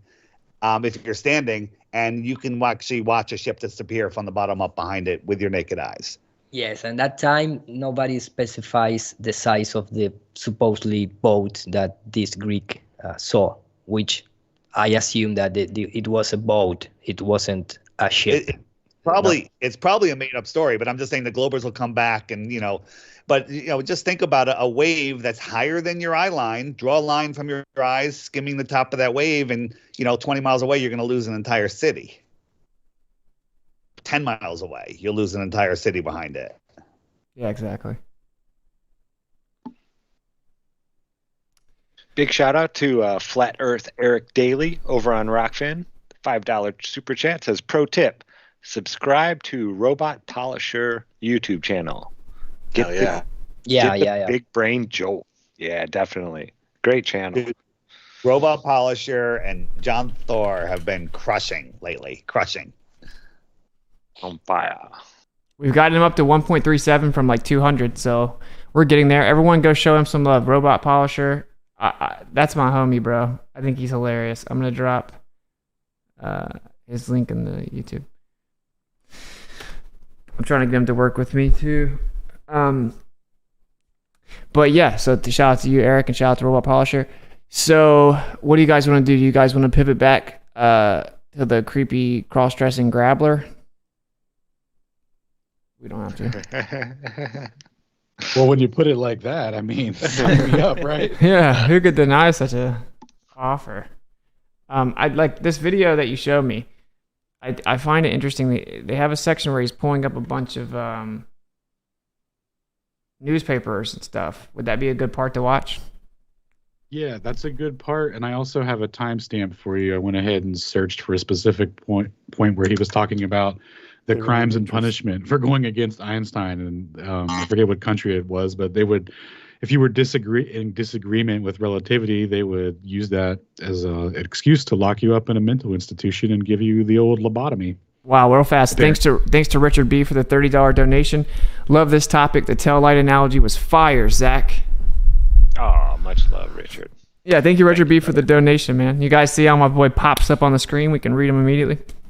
That's lit. Yeah, but yeah, awesome. shout out to you, man. Thank you for the support. And yeah, the tail light's pretty easy, everyday analogy. SpaceAudits. What was the timestamp? 22:27 or thereabouts. Maybe a little before that. Okay, let's check it out. Where did I have it? I had it at 18:20. All right, let's check it out. Anything else? You guys can see my screen, right? Yeah, actually, if you just want to play it from 1820, because that's right around the same point, he might be pulling up the articles that shows what he's talking about, because he cites like a couple of guards that were doing this to people. So like that's where he's getting his source information for the lockup. So that might be the part actually. So go ahead and just play it from there, and then we'll just stop it at around like 23 minutes and see where we're at. Cool. Liz the Iron Maiden, thank you for the $5 super chat on YouTube. Another great show. Thank you so much. Appreciate the support. Much love from the GLOBEBUSTERS Familia, by the way. Everyone throw it out and manifest in the ether that I'm going to get on Sam Tripoli's show here soon. I may need help actually getting out there and whatnot financially, but happen. Yeah. Let's just say I think it's about to happen here pretty soon. Nice. And so let's all just throw that in the ether. I think that would be cool. So this is, of course, Sam Tripoli. This guy's talking to him. And yeah, Alan just put me on, so let's check it out. I haven't seen it either. You able to do it? Yeah. There we go. Perfect. Can you see that? Are you screen sharing yeah. or it's not showing for us? The Pittsburgh Post Gazette Oh, I was just asking. All right. Oh, sorry. No, yeah, good. Let me. Let's see. I think it's this one. Okay. You guys see it now? There you go. Okay, cool. All right. Let's check it out. No now, audio. now all of a sudden there's no audio for me. All right, 1820. saying that You guys heard that, right? Yep. Yeah, yeah, yeah. You're getting better every minute, man. Thanks, man. I've been learning from It's like Jeran. his first day. Yeah. Dude, you guys clearly saw that Firefox stop playing audio, man. Okay? Get off of me. I didn't see anything. All right. All right, here we go. You able to do it? yeah. There we go. Perfect. Can you see that? Yeah, Why does yeah. it keep the Pittsburgh Post-Gazette? Atom energy hope is spiked by Einstein. He said that the energy of the atom is something that can never be tapped because the atom can't be shattered. Again, this is 1934. And he was quoted in 1932 stating there is not the slightest indication that nuclear energy will ever be obtainable. It would mean that the atom would have to be shattered at will. This was long after Otto Hahn had shown chain reactions that the atom could be shattered. And in 1920, he told his friend Alexander Moskovsky that atomic energy was impossible. But during if you the want to same pause real quick. period, So right here, he's going over a history of Einstein saying that like atomic energy and like the nuclear bomb and stuff would never work, right? Now, obviously, we know like the nuclear situation isn't what they tell us, but they completely like flip the narrative to make it seem like Einstein's correct and all that. But if you want to breeze past through this to the 22 mark, like this is like not related to what I thought it was. It's kind of anticlimactic because we all know about the nuclear bomb situation is, whatever anyway. Garbage. But but they went ahead and just attribute it like as if it's a success and prediction of Einstein and relativity theory. When he actually said the opposite. Yeah, with the whole time he was kicking and screaming like, no, it's low key R worded, like let's not do it. It's not like they do that all the time or anything. Yeah, and Tesla said he actually physically disintegrated atoms with billions of volts and proved that it doesn't do anything. So let's be real. Einstein, like Tesla was Einstein's daddy. And so anything Einstein said, he was like really basing it all on trying to fit it within the actual genius, but didn't still claim to be one. That's my opinion. But actually, I think, wait, real fast. What does the panel think about this? I was talking to Shane and Alan about this before we jumped on. I think that they actually pick people that are like mentally challenged. It's like kind of gross. They pick Einstein, like, he forgot to put clothes on and married his first cousin, then wanted to, sleep with her minor daughter and like was crazy and called Japanese people dogs and just like literally forgot to put clothes on. And he has like one patent for a blouse. He couldn't do his own math. He had to steal everyone's work. When you listen to him talk, it's like, bro, this dude is struggling to get through a sentence, right? Like, and not just because of the language barrier, he just actually looks slow. And then you have Stephen Hawking, you have Don Pettit. Don't you think it's like actually pretty gross? They put these people that are just like defenseless and can't help themselves out in the public. Stephen Hawking and Don Pettit, that is a nice match, man. Yeah, it's crazy. And they use it as a shield for the criticism, right? Because it's like, who are you to criticize this brilliant person who, has these clearly not right, So there's there's an inherent shield built into it with that, as Exactly. And you can virtue signal. I was telling them, like, they got everyone so brainwashed. They're like, look, ha ha ha. They rub their little grappler hands together. And then they're like, we'll toss them a couple shekels. They won't care. We'll put them out in front of everyone and they'll noticeably be slow. And we'll tell them, because they're so slow, that's how you know they're actually a genius. It's very reminiscent of the Helen Keller story. Exactly. I just wanted to point out. Just super blatant and in your face, but if you call it out, you're the worst person in the world. But Tesla could come over and just like as a philosophical giant and just drop like immense profundity in his sleep, and people are like, nah, let's go with this other guy here. I just think it's pretty impressive. They pulled it off. I believe what the talking wheelchair said. Yeah. No, did you not hear that he mumbled twice and he said a paragraph? Anyway, let's check this out. psycho prisons and mutilate their brains with surgery and toxic drugs. And there was a man named Yuri Bravko who was subjected to this treatment, who wrote a book about it.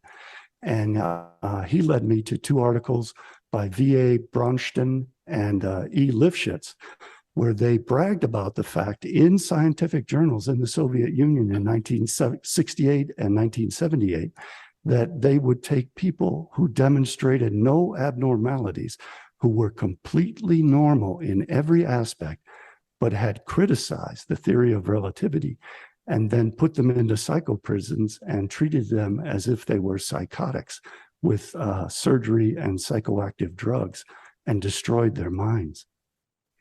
And that has always been referred to as the Einstein terror. Stepan Mahorovich,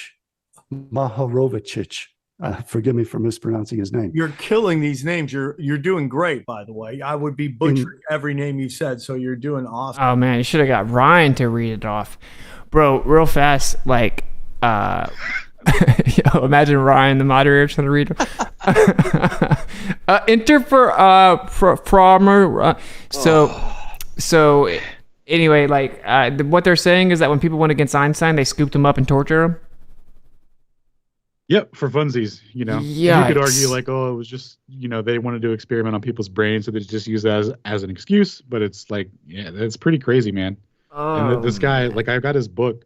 So if you control F to the Yuri guy, you can find all these sources. Like, for he's got it all documented in this book. It's like 3,000 pages. Word. Yo, and then last night in that debate, Toby was like, yeah, I mean, when Einstein came out with his theory, you know, you had like a couple hundred prestigious scientists come out and speak out against it. And specifically, it was like trying to prevent the mysticism of pseudoscience and mathematics. And they all came together, signed a petition against Einstein, remove him from the education curriculum and stuff like that, or like kick him out of the scientific community. And then someone commented and said in the chat, and they said, oh, you know, 100 years ago, 200 people went against Einstein. How many scientists do now? I was like, tens of thousands.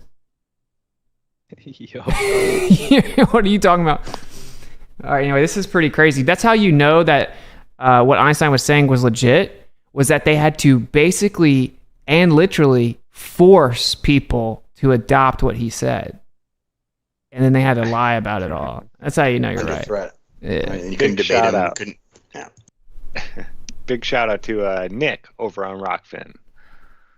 I'm gonna keep it family friendly. PG? Nick. Yeah. Yeah. So keep getting after it, boys. Thank you so much. Yeah, I saw that. Hey, Nick, I need 10 push-ups, buddy. Thank you, though. Thank you, man. Actually, well, yeah, we're knocking it from 20 to 10 because it was a tip, but we need 10 push-ups. We also take 5 pull-ups, right? So 50% off. Yeah, this is pretty crazy, bro. What were you gonna say, Shane? You can't try to debate him or you're racist. Right, you got the anti-Semitic card. You got the, you know, you can't challenge him, and then you got the mainstream refutation card. So you have a whole bunch of scientists trying to do something, but the establishment itself rallying and holding it strong. And you gotta wonder who was behind all that. Yeah, tons of people would call Einstein out for a debate, and he would just call him anti-Semitic. Yep. He never had to publicly defend his theories, man. Every time, that's what would happen. He couldn't publicly speak English, bro. So, I mean, imagine that debacle. Crazy. He taught at a university, but he couldn't speak in coherent sentences. Yeah, I know, this is crazy. Let's keep going. I didn't know that there was actually this intense, that they were like actually going after people. Thank you. In the early 1920s, he began to expose the fact that he believed that Einstein had plagiarized the Poincaré-Lorentz theory of relativity and had plagiarized general relativity from Johann Georg von Soldner and Paul Gerber, and his life was threatened and his career was destroyed. Ernst Gerke published. Let me refresh 2315. I don't know what's going on, man. Seemed like it was going all right. Poincaré-Lorentz theory of relativity, and had plagiarized general relativity from Johann Georg von Soldner and Paul Gerber, and his life was threatened and his career was destroyed. Ernst Gerke published Soldner's paper. He and Philip Leonard published Soldner's papers and Gerber's papers to show that Einstein copied their Gerber's formula and Solner's prediction from 1804 that the light passing around the sun would be bent by the gravitational field and that the deflection would be twice what Newtonian gravity predicted. Yo, look at Tripoli acting like he's following all this and he's super into it. So funny. You Dude, watching his facial expressions? It's awesome. It's so over the top. It's so funny. It's so funny. No, shout out to Sam. He's funny, man. All right, so they're talking about gravitational lensing prediction here, which obviously, if you're not familiar, Alan, Toby, Shane have absolutely buried it. So, Alan buried it. Yeah, this is actually in regards to the perihelion precession. So Paul Gerber solved that, what was it, 17 years prior, right? And then Einstein swooped it up with an identical formula, like just took the whole thing. And then, so like if you go to Wikipedia or in Google, like Einstein controversy or whatever, you can get like the little snippet of it, right? Where they say that like, oh, Paul Gerber didn't have a mechanism for his equation, so like, you know, we just threw that out. And Einstein says that his mechanism is, you know, space-time contraction, right? But it's like literally the identical, just different mechanisms. And like you can't find Paul Gerber's derivations or anything like that. But if you seek them out, you can find like he had a whole thing, like he, you know, he went through the whole work of it, you know. Showed what he was doing, and you know Einstein just accused him of playing. You know, just he just goes, well, I couldn't have possibly have copied his work because I didn't know about it. Therefore, you know, I'm not a plagiarist. And it's like, bro, it's identical. Oh yeah, he always says that. That's not the only time Einstein said he didn't know about something, and then was it?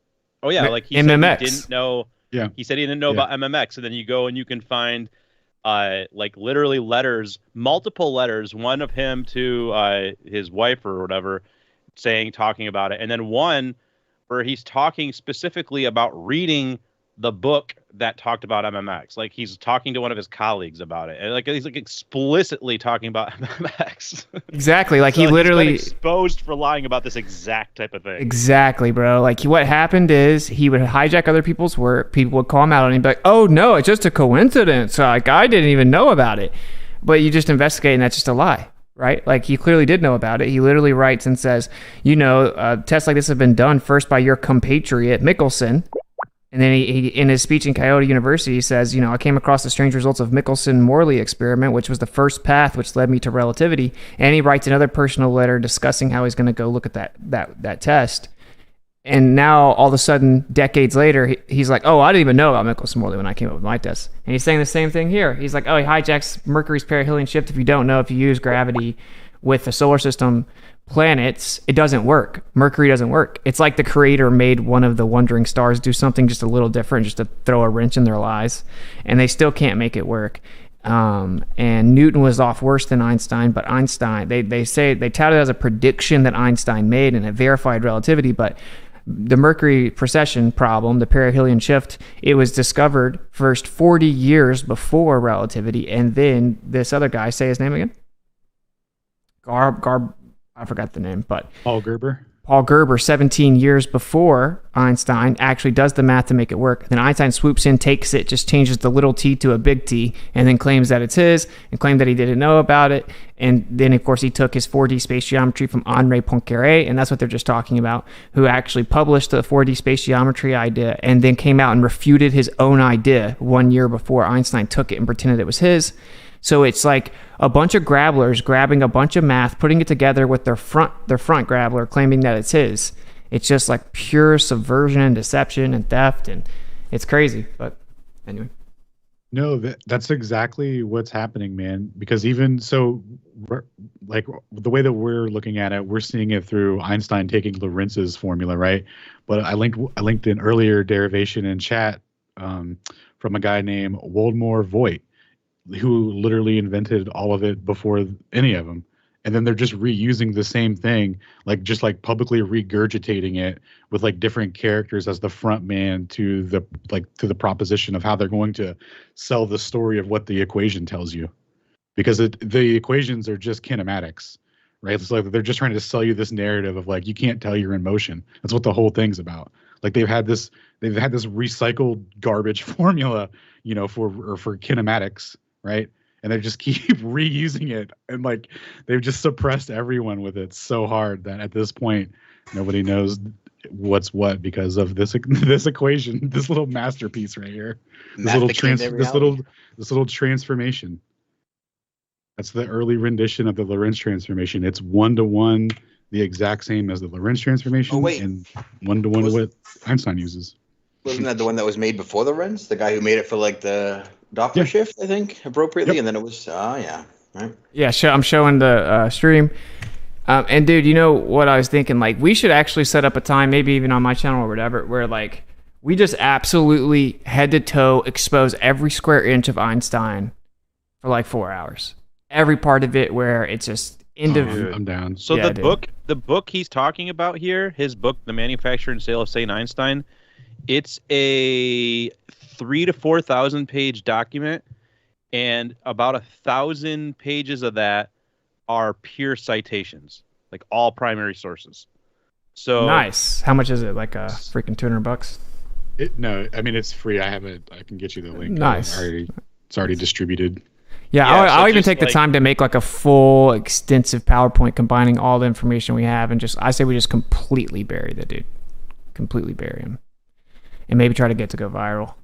There's so much about it, like it's disgusting that he's still considered some genius, and everyone thinks it's the most scientifically verified. You guys heard Tony saying that last night. It's like, I thought you weren't allowed to talk about stuff unless you had a degree in it.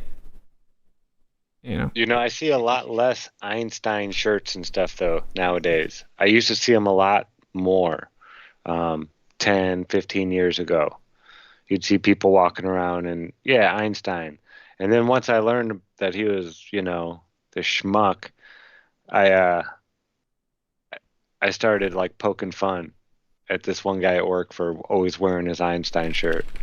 And we'd just sit there and I'd go learn something new about Einstein and teach it to him. Yeah, like every time. Oh, man. Yeah, the guy needs to be brought off that pedestal because we can't let it go throughout history. People believing that this guy was some... Yeah, there you go. This is the genius, by the way. He decided to put on I was some in his women's house. shoes. I went to the museum of Albert Einstein in the in Switzerland and in Berna. That's the city, and it's crazy because you have all the, how can you say, the background of Einstein, being married with his cousin and things like that. And he abandoned, for example, the first child that they have. They just don't, I cannot explain in English, but the bottom line is that he have a girl with his first partner, and I think that she was like family member, and I don't remember why, but this little child get lost. I don't know how you lose a child, but it get lost, and they never even try to find it and things like that. This is all well-known story behind Albert Einstein. In fact, it's there in his museum, but the guy has a lot of mental illness, things like that. It's really like an idiot person. So he sacrificed his first child to be famous. Well, it could be because he belonged to the Talmudic. Was it a boy? Philosophy. You know if it was a boy? It was a woman. It was a little girl. Yeah, a little girl. Yeah, but it's crazy. Beside the the makeup history about his magnificent brain and related with science, which is completely garbage. Beside that, the actual life was a completely idiocracy. Yeah. I mean, he's not insane. much. He's supposedly intelligent with his life, but he just forgot to put on clothes and stuff like that. But it's crazy. Glober's like, well, that's his personal life, not his science. Well, good thing he never did science. He just did math and magic. But whatever. All right, let's watch a little bit more. This is pretty crazy. Wrote a book about it. And he led me to two articles by V.A. Bronston and E. Lifshitz, where they bragged about the fact in scientific journals in the Soviet Union in 1968 and 1978 that they would take people who demonstrated no abnormalities, who were completely normal in every aspect, but had criticized the theory of relativity, and then put them into psychoprisons and treated them as if they were psychotics with surgery and psychoactive drugs, and destroyed their minds. And that has always been referred to as the Einstein terror. Stepan Mahorovich, forgive me for mispronouncing his name. You're killing these names. You're doing great, by the way. I would be butchering every name you said, so you're doing awesome. Thank you. In the early 1920s, he began to expose the fact that he believed that Einstein had plagiarized the Poincaré-Lorentz theory of relativity and had plagiarized general relativity from Johann Georg von Soldner and Paul Gerber, and his life was threatened and his career was destroyed. Ernst Gerke published Soldner's paper. He and Philip Leonard published Soldner's papers and Gerber's papers to show that Einstein copied their Gerber's formula and Soldner's prediction from 1804, that the light passing around the sun would be bent by the gravitational field and that the deflection would be twice what Newtonian gravity predicted. He predicted that in 1804, and Philip Leonard and Ernst Gerke set up a meeting in the Berlin Philharmonic to expose all of these facts. And they republished these papers in the same journals that Einstein had published his papers plagiarizing these formulas and ideas. And Einstein's only response was to personally attack them and defame them in the press. Again, if people be like, why would they do that? I just think the powers that be love to make us feel that we are powerless, right? And even the most powerful and the most intelligent of us, they just want us to know that they're in control, and that if you come up with this great idea, they have no problems with taking one of their people, whoever that is, a puppet or anything like that, and putting it to the fore and giving them all the credit, because it just causes, division and fighting within each other, and we're all fighting with each other. We're not focusing on the bigger issue here.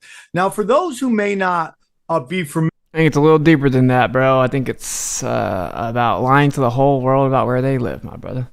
Familiar with the law of relativity, what exactly is the law of relativity? No such thing. Henri Poincaré, starting in 1895, right on through to 1905, but before Einstein published his paper on the theory of relativity in 1905, said that there would be no experiment that you could conduct which would show motion relative to absolute space. And therefore, all motion is relative. It can only be determined based upon other objects that you correlate it to. Oh. And this came about because they believed in the ether. And the ether is the idea that space is either a fluid or a gas that transmits electromagnetic waves.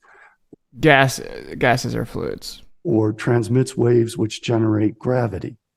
So they tried to explain how light propagates by means of this ether. And they assumed that the ether was at rest. And because if the ether was at rest, light waves in that ether could be detected with an apparatus called an interferometer on the Earth, which would bounce light back and forth. Let me get a drink for a moment. That's fine. So they assume that since the Earth is traversing through this ether, the speed of light in one direction would be the speed of light plus the speed of the Earth, and the speed of light in the other direction would be the speed of light minus the speed of the Earth.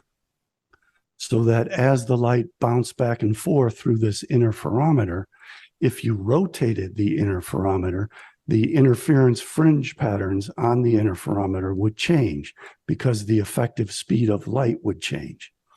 And two gentlemen, Michelson and Morley, conducted these experiments in the 1880s, but they weren't able to detect any change in the speed of light. So it began to appear that the speed of light was a universal constant, and you could never determine the frame of the ether where you could get an addition of velocities together with the speed of light. And that blew people's minds, because you could have the Earth moving relative to the planet Saturn, but the same light source would be measured at the same speed by both, even though they were moving relative to each other. So they started to conceive of the idea that perhaps bodies got shorter as they passed through the ether, and that clocks would run slower as they passed through the ether, so that when they measured the speed of light, it would always be measured to be the same. So Poincaré formulated this as the principle of relativity, that there was absolutely no way to find which person was actually at rest relative to the ether. And then he eventually came to the conclusion that the ether didn't exist and that the laws of physics would be exactly the same, including the laws of electromagnetism and electrodynamics, would be the same for all observers, no matter what relative motion they had to one another, or if there is such a thing as absolute space or the ether, no matter what motion they had relative to that. And then Einstein copied Poincaré's principle of relativity verbatim. Oh my God. And Poincaré in 1898, in a paper on the measurement of time, and then in a lecture he gave in 1904 in St. Louis, described a method for synchronizing clocks, where you would send light signals back and forth, and you would assume that the speed of light was 300,000 kilometers per second, and that therefore you could determine and synchronize your clocks based on how much time it took for the light to go from one messenger to the other messenger. And then you could also have a different system in motion relative to that frame of reference, where they would do the same process. And all the people would measure the speed of light to be the same, but the clocks would appear to be running slow relative from one system to the other system. Einstein in 1905 copied that exact synchronization method virtually verbatim and didn't mention Poincaré. And then Poincaré had a famous paper that was published in an Italian mathematics journal called Ronda-Conti about the dynamics of an electron. And he created the idea of space-time, that if you took all these different reference frames and correlated them with what is called the Lorentz transformation, you would get a space-time group, and that nothing would actually move within this space-time, but the intervals would be absolute. So the universe itself is actually timeless, and nothing moves within the universe, and everything coexists. And Yeah, that it makes is sense. our consciousness, when it makes measurements of events, which separates time into the time of events and into temporal time and into spaces relative to the speed of light.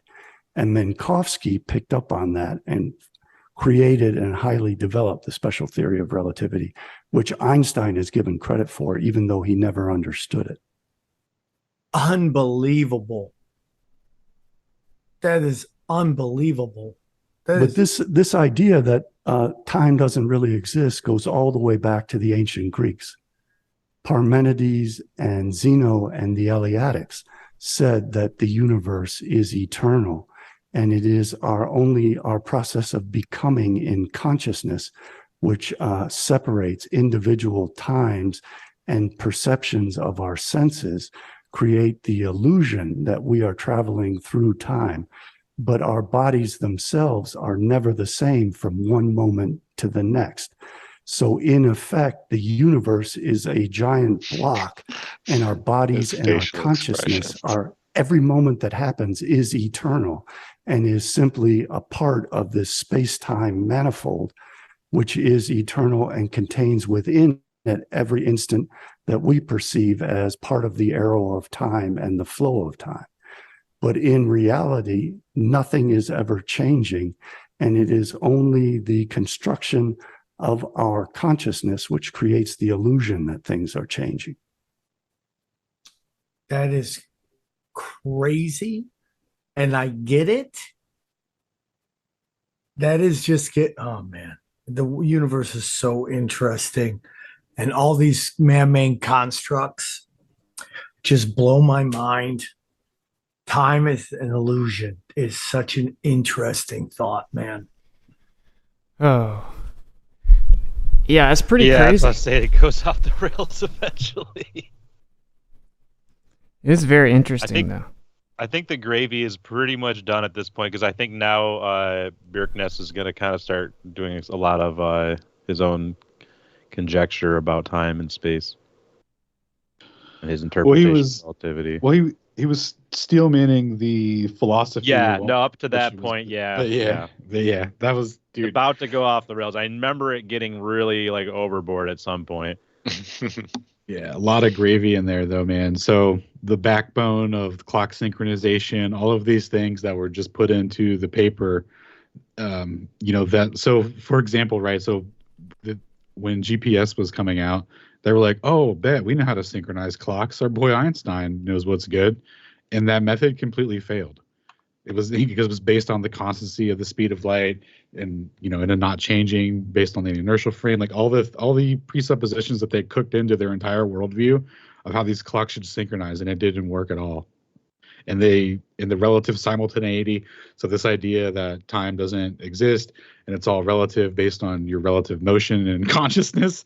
It's like, well, if that were manifest, you couldn't synchronize GPS to a cohesive timeline, yet it works flawlessly with no corrections for special for the principle of simultaneity, right? To the point where they say, oh, well, that's just it's a global phenomenon, right? For some reason that the principle of relative simultaneity doesn't work on the globe scale, on our local scale, right?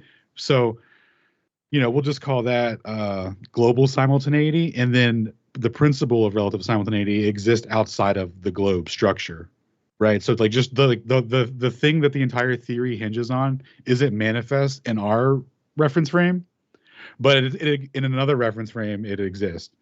But we're not a preferred reference frame. Like, I see you about to think that, Zach. Don't you think that? We're not preferred. Relativity exists, just not here. Just not here. Yeah, dude. Over there. It's so backwards, man. Like GPS really body bagged relativity, and it's like, what's the number one thing that people say that GPS is proof of? It's an awesome branding trick, dude. They're really good at that, because the rhetoric's insane. It's just like, oh, GPS wouldn't work without it, guys. They didn't incorporate relativistic corrections until like in the mid to late 90s.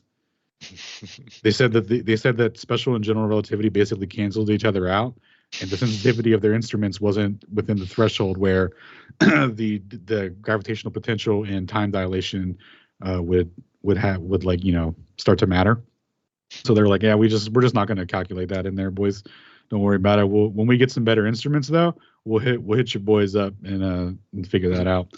And that's what they did. They now have corrections in that are quote unquote relativistic and whatnot, but it worked completely fine off classical mechanics until the mid 90s. And some say still does. All right, I got a few different shout outs over on Rockfin. Flat Earth Eric Daly again, another $5. Thank you, brother.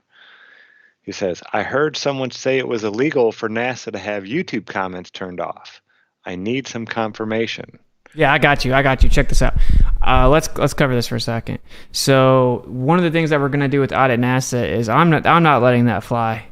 I'm actually going to NASA this week, by the way. Look, I'm about to pull this up. So you guys are seeing this screen. Okay. Court rules.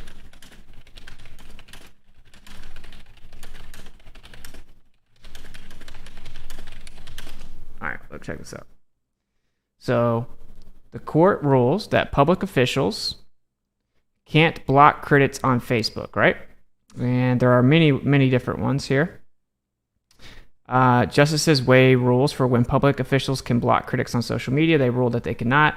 Also, Alex Stein was doing this. Let me also make sure that they're seeing this. Also, Alex Stein was going at AOC for this, right? Because he called her big booty Latina.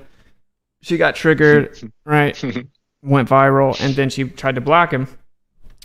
Can public officials? It's up to the Supreme Court. Well, the Supreme Court says no. Okay, and this is why. When you're acting in public capacity as a public official on a public platform, right? Like censoring comments or blocking people is censoring free speech, right? Because the First Amendment says you have what? The right to redress grievances of the government. Specifically, you have the freedom of press. And of course, that's gone to the Supreme Court. Like New York Times is the most famous one, New York Times versus United States.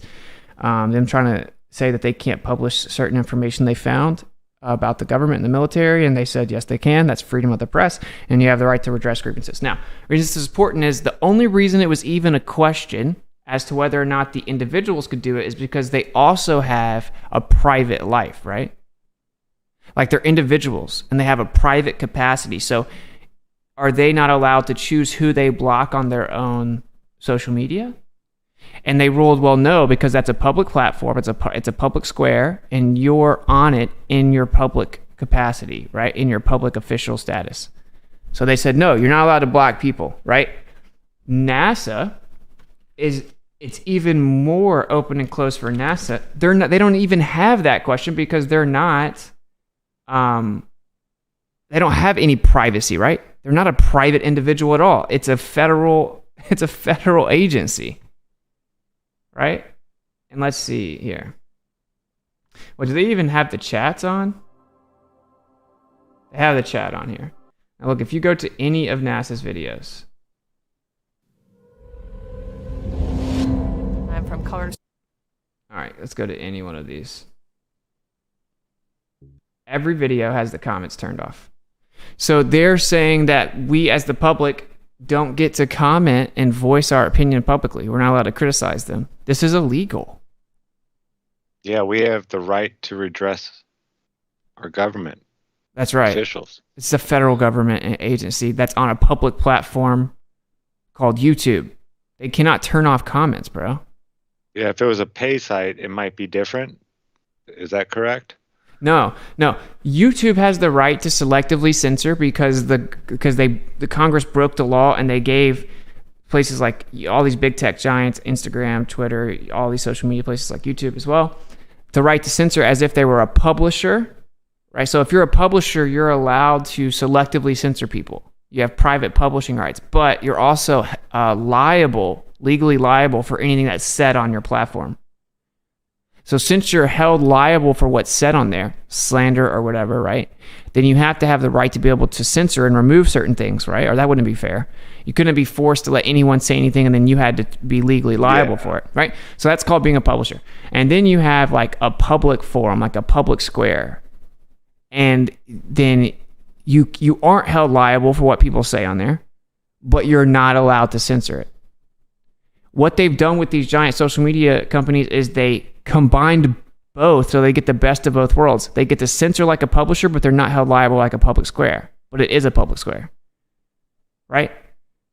Yeah, it doesn't make sense. That's okay. So that's that one needs to be fixed. Yeah, that should be illegal and that's ridiculous and that's one thing. But so that means YouTube has the right to say, NASA, you can't be on here or whatever. But NASA doesn't have the legal right to use a public platform and then choose to turn their comments off. Even if YouTube can censor, that's separate, right? It's about the fact, just like Instagram, right? AOC is on Instagram. Instagram can kick you off, can censor you. But AOC, it was ruled, she's not allowed to block people on there or censor people, right? Or turn off comments. So you see my point?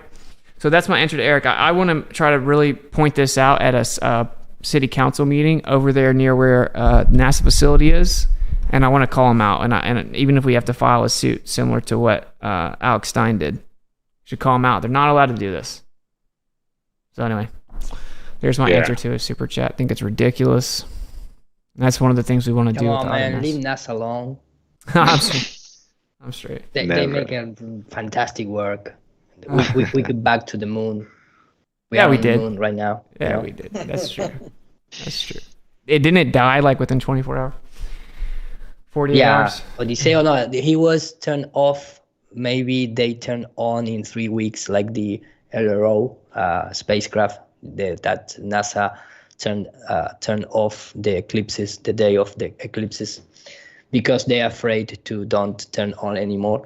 So they cannot show us the shadow of the Earth from the moon based on the LRO, which is the spacecraft that supposedly take pictures from Odyssey landing zone and the all Apollo missions landing zones.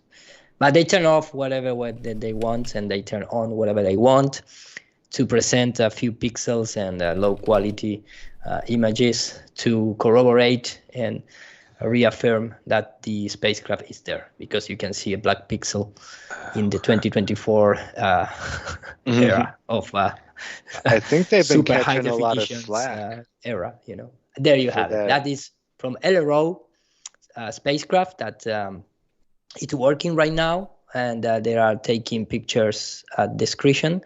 And that tiny black point is, of course, the shadow of the Odyssey spacecraft. Which, if it was tipped over, why is there a long vertical shadow like that? You don't understand. That was before tipped over. No, it said it tipped over when it landed, man. Come on, man. They said it tipped over when it landed, and that this took like over a day for them to find it with the LRR. Dude, how crazy! No, it's conspiracy. Oh, that's sad. I didn't think about that. You know what's so crazy though, Ira? Like, think about how they're bragging about how it's 2024. We have an autonomous machine that's landing, right? And people are claiming to track it from the ground. And then the official statement was they don't know where it is, and they have to find it for 2 days. Yeah, because it was the Odyssey. It's Odysseus, notorious for getting lost. Odysseus, sorry. Yeah, exactly. Notorious for getting lost and for lying. Exactly. Yeah. Yeah, I was watching a NASA official talk about this, and he was saying, that it was a success for these reasons and blah, blah, blah, blah, blah. He's like, but we're hearing you all loud and clear. We're going to put high definition cameras on there. We're going to really work at being able to get real time telemetry data sent back so you can track it as well. So there's a lot of people that are questioning this and wanting, the real live data so they can prove to all these crazy flat earthers that this is happening. But yeah, when he said, "Oh yeah, we get it. We're going to put more cameras and have high def 4 cameras in the each camera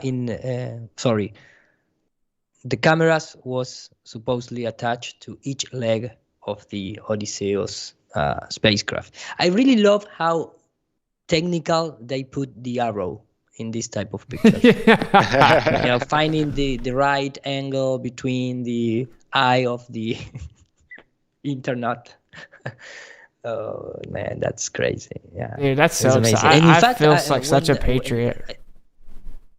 I think it was in 2022. I went to the Swiss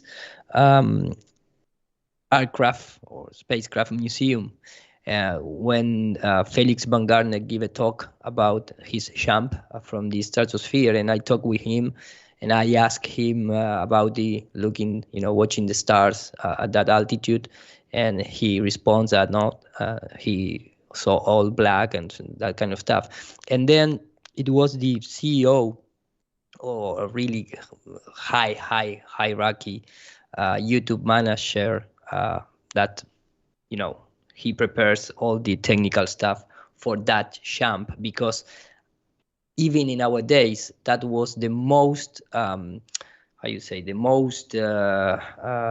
viewers live stream ever on YouTube, like 18 million people. So, and I asked him, it was why YouTube don't put a camera streaming live from the moon? That will be awesome. And because everyone's maybe wants to see the Earth, and I take the Jeran's idea. And the guys start putting a little nervous, and because of course I say that I have a flat Earth channel, blah blah blah. But at the beginning, he started talking about the X Prize competition from Google. That are really they love to do something like that, because the last time that we went to the moon was on the 70s and the end of the 60s, and they're very aware that nobody get back to the moon, and maybe Google could do it, and blah blah blah blah. I just dropped the story, but this is crazy, man. I mean, this spacecraft showing this type of picture once in the time, and then the spacecraft cannot point into the Earth and show us the Earth from the. Come on, it's crazy. And they turn off the eclipses the day of the eclipse. Active mission, and it's a green dot to confirm. How crazy is this? This is so stupid, bro. I don't know. It's like blown away, man. But here's a good cartoon, though. So it's a simulation. Yeah. Don't lose respect, man. Oh wow, you could look at that. Wow. So right now it's there, the spacecraft. Okay. You can actually go see this in your backyard if you have a telescope. I promise. I don't think so, because I think that is the backside of the moon. But I promise you can, okay? I can tell you because I see the hole in the ass, because the backside of the moon has like a... Wow, look how insignificant you are. All right? Check this out. Think about how From we 2009, high definition. Photographing the moon in high definition since 2009. High definition. You call that high definition? Yo, and dude, this is how, think about it. We came from this little rock, okay? And what we did was, what is it even saying it did? What the crap? And we looped right here, okay? We looped over here. And look at this place, bro. Look how incredible this is. Wow. Wow, the galaxy, man. No, that is superior. Wait, isn't that what that girl made on her phone for like a minute, or is that something else? Guys, I'm gonna take the chance to say goodbye, everybody, because I need to address family dinner here. So thank you so much for presenting this simulated galaxy. I feel quite small right now, so I'm gonna leave the show.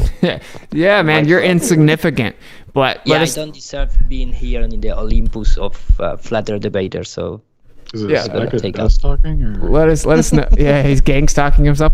Let us know what you got coming up, bro.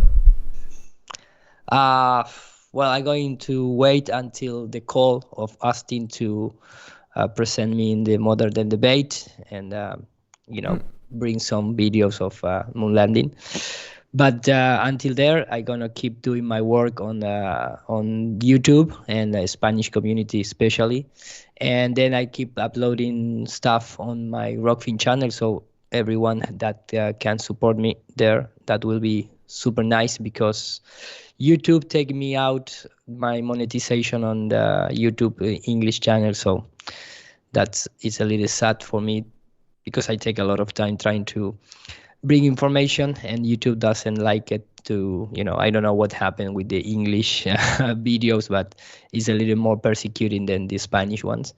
And we are 40 days ahead of the first of the year Flat Earth conference here in Argentina, and another one in Chile in April. So we keep working and trying to bring the flat Earth reality to this part of the Gleason map. Nice. All right, cool. Thank you, guys, and see you next Sunday. Yeah, much love. That's near para todos. Bye-bye. Much love, brother. Bye. Later. Good to see you. All right, I guess we can start to wrap it up. I mean, every once maybe we can just like close out with people kind of explaining what they know about the general topic about it if they want to. Anyone's got something else they want to throw in to expose Einstein, and then I'll promise you guys that I'll try and put something together and maybe have these guys come on with me, and we'll just completely bury Einstein with like a mountain of information at a future stream on my channel or something. But yeah, anything else you guys think that maybe people should think about real fast with the Einstein thing, and then we can kind of start to wrap it up. So just go look up any patents he's had. That's a real easy one. Any patent that have ever been in use. I think he had one before, but it was swiftly taken out of use. It was for a refrigeration system. And then someone else, remedied that real quick when they came up with the compressor way of using the air and the different gases and stuff. But yeah, that's it. And it was, his name was just tagged along with another guy who actually did all the work. And then his blouse. And that's like it. The guy really didn't do anything. You go look at Tesla and his patents that he applied for and got granted and all that, and you're going to be there a while. So yeah, when I go for knowledge, I'll go to people like Tesla and Heaviside and all Max, all these other people who actually had something that they got accomplished during their careers as physicists, where Einstein really didn't. I heard it's a nice blouse though. Yeah, let me what I'll do actually, let's play this video. We did get started at 6:15, so let's play this video about the real genius because you reminded me, and then we can wrap it up if that's got. You guys can see the video? Yes. Cool. All right. Here we go. Let's check it out. Albert Einstein and Nikola Tesla were one of the greatest minds of the 20th century. While Einstein changed the course of science with his theory of relativity, Tesla revolutionized the modern world with his high-frequency alternating current. Both these scientists were masters of their respective fields. But what did they think about each other? Did they share a good bond, or was their relationship a bitter one? Let us find out. Before we move ahead, make sure you subscribe our channel. Birthday in 19th Science. On Tesla's 75th birthday in 1931, he was featured on the cover of Time magazine. The magazine requested comments from his peers, and Einstein politely responded with, "As an eminent pioneer in the realm of high-frequency currents, I congratulate you on the great success of your life's work." It was a very short and to-the-point birthday message from a gracious Einstein. But back in 1920, in a poem Fragments of Olympian Gossip that Nikola Tesla composed for his friend George Sylvester, he was very critical of Einstein. In the poem, he said, "Now a long-haired crank, Einstein by name, puts on your high teaching all the blame." In 1935, when speaking with the New York Times, Tesla was critical of Einstein, stating that his theory of relativity was a beggar wrapped in purple whom ignorant people take for a king, and a mass of error and deceptive ideas violently opposed to the techniques of great men of science of the past and even to common sense. Bro, this dude just got smoked, bro. Like straight diss, dude. He just dropped it. That's like a dish. That's like a Tesla diss track, bro. Bro, he said he says it's deceptive. And he's exactly straight correct. up calling him a liar. Yeah. Yeah, man. It's like a massive error and deceptive ideas violently opposed to the techniques of great men of science of the past and even to common sense. Even to common sense. Bro. Bam. That is like cussing someone out in Thessalonian. Face. Yeah. That's funny. Techniques of great men of science of the past and even to common sense. Tesla continued, "The theory wraps all these errors and fallacies and clothes them in magnificent mathematical garb, which fascinates, dazzles, and makes people blind to the underlying errors. Its exponents are very brilliant men, but they are metaphysicists rather than scientists. Not a single one of the relativity propositions has been proved." They've actually been disproven. Tesla was 79 when he gave this interview. He had spent all his life working in the realm of pre-relativistic theories, such as ether theory, according to which the space is filled with an invisible gaseous substance. Tesla assassinated general relativity in this interview because there was no clear evidence of it till then. Michelson-Morley and Eddington's verification of the theory were considered uncertain and ambiguous. When Albert Einstein was asked how it felt to be the smartest man on earth, he replied, "I wouldn't know. Ask Nikola Tesla." It was short and to the point from Einstein. However, given the nature of their relationship, this was just a clever, sarcastic remark and not a compliment. Einstein and Tesla were the greatest minds in their respective fields, yet there was a certain rivalry between the two, as there is between all great minds. Okay. No, just Tesla was actually a genius, and he knew exactly what he said, that Einstein was deceptive, fuzzy-haired crackpot. All right.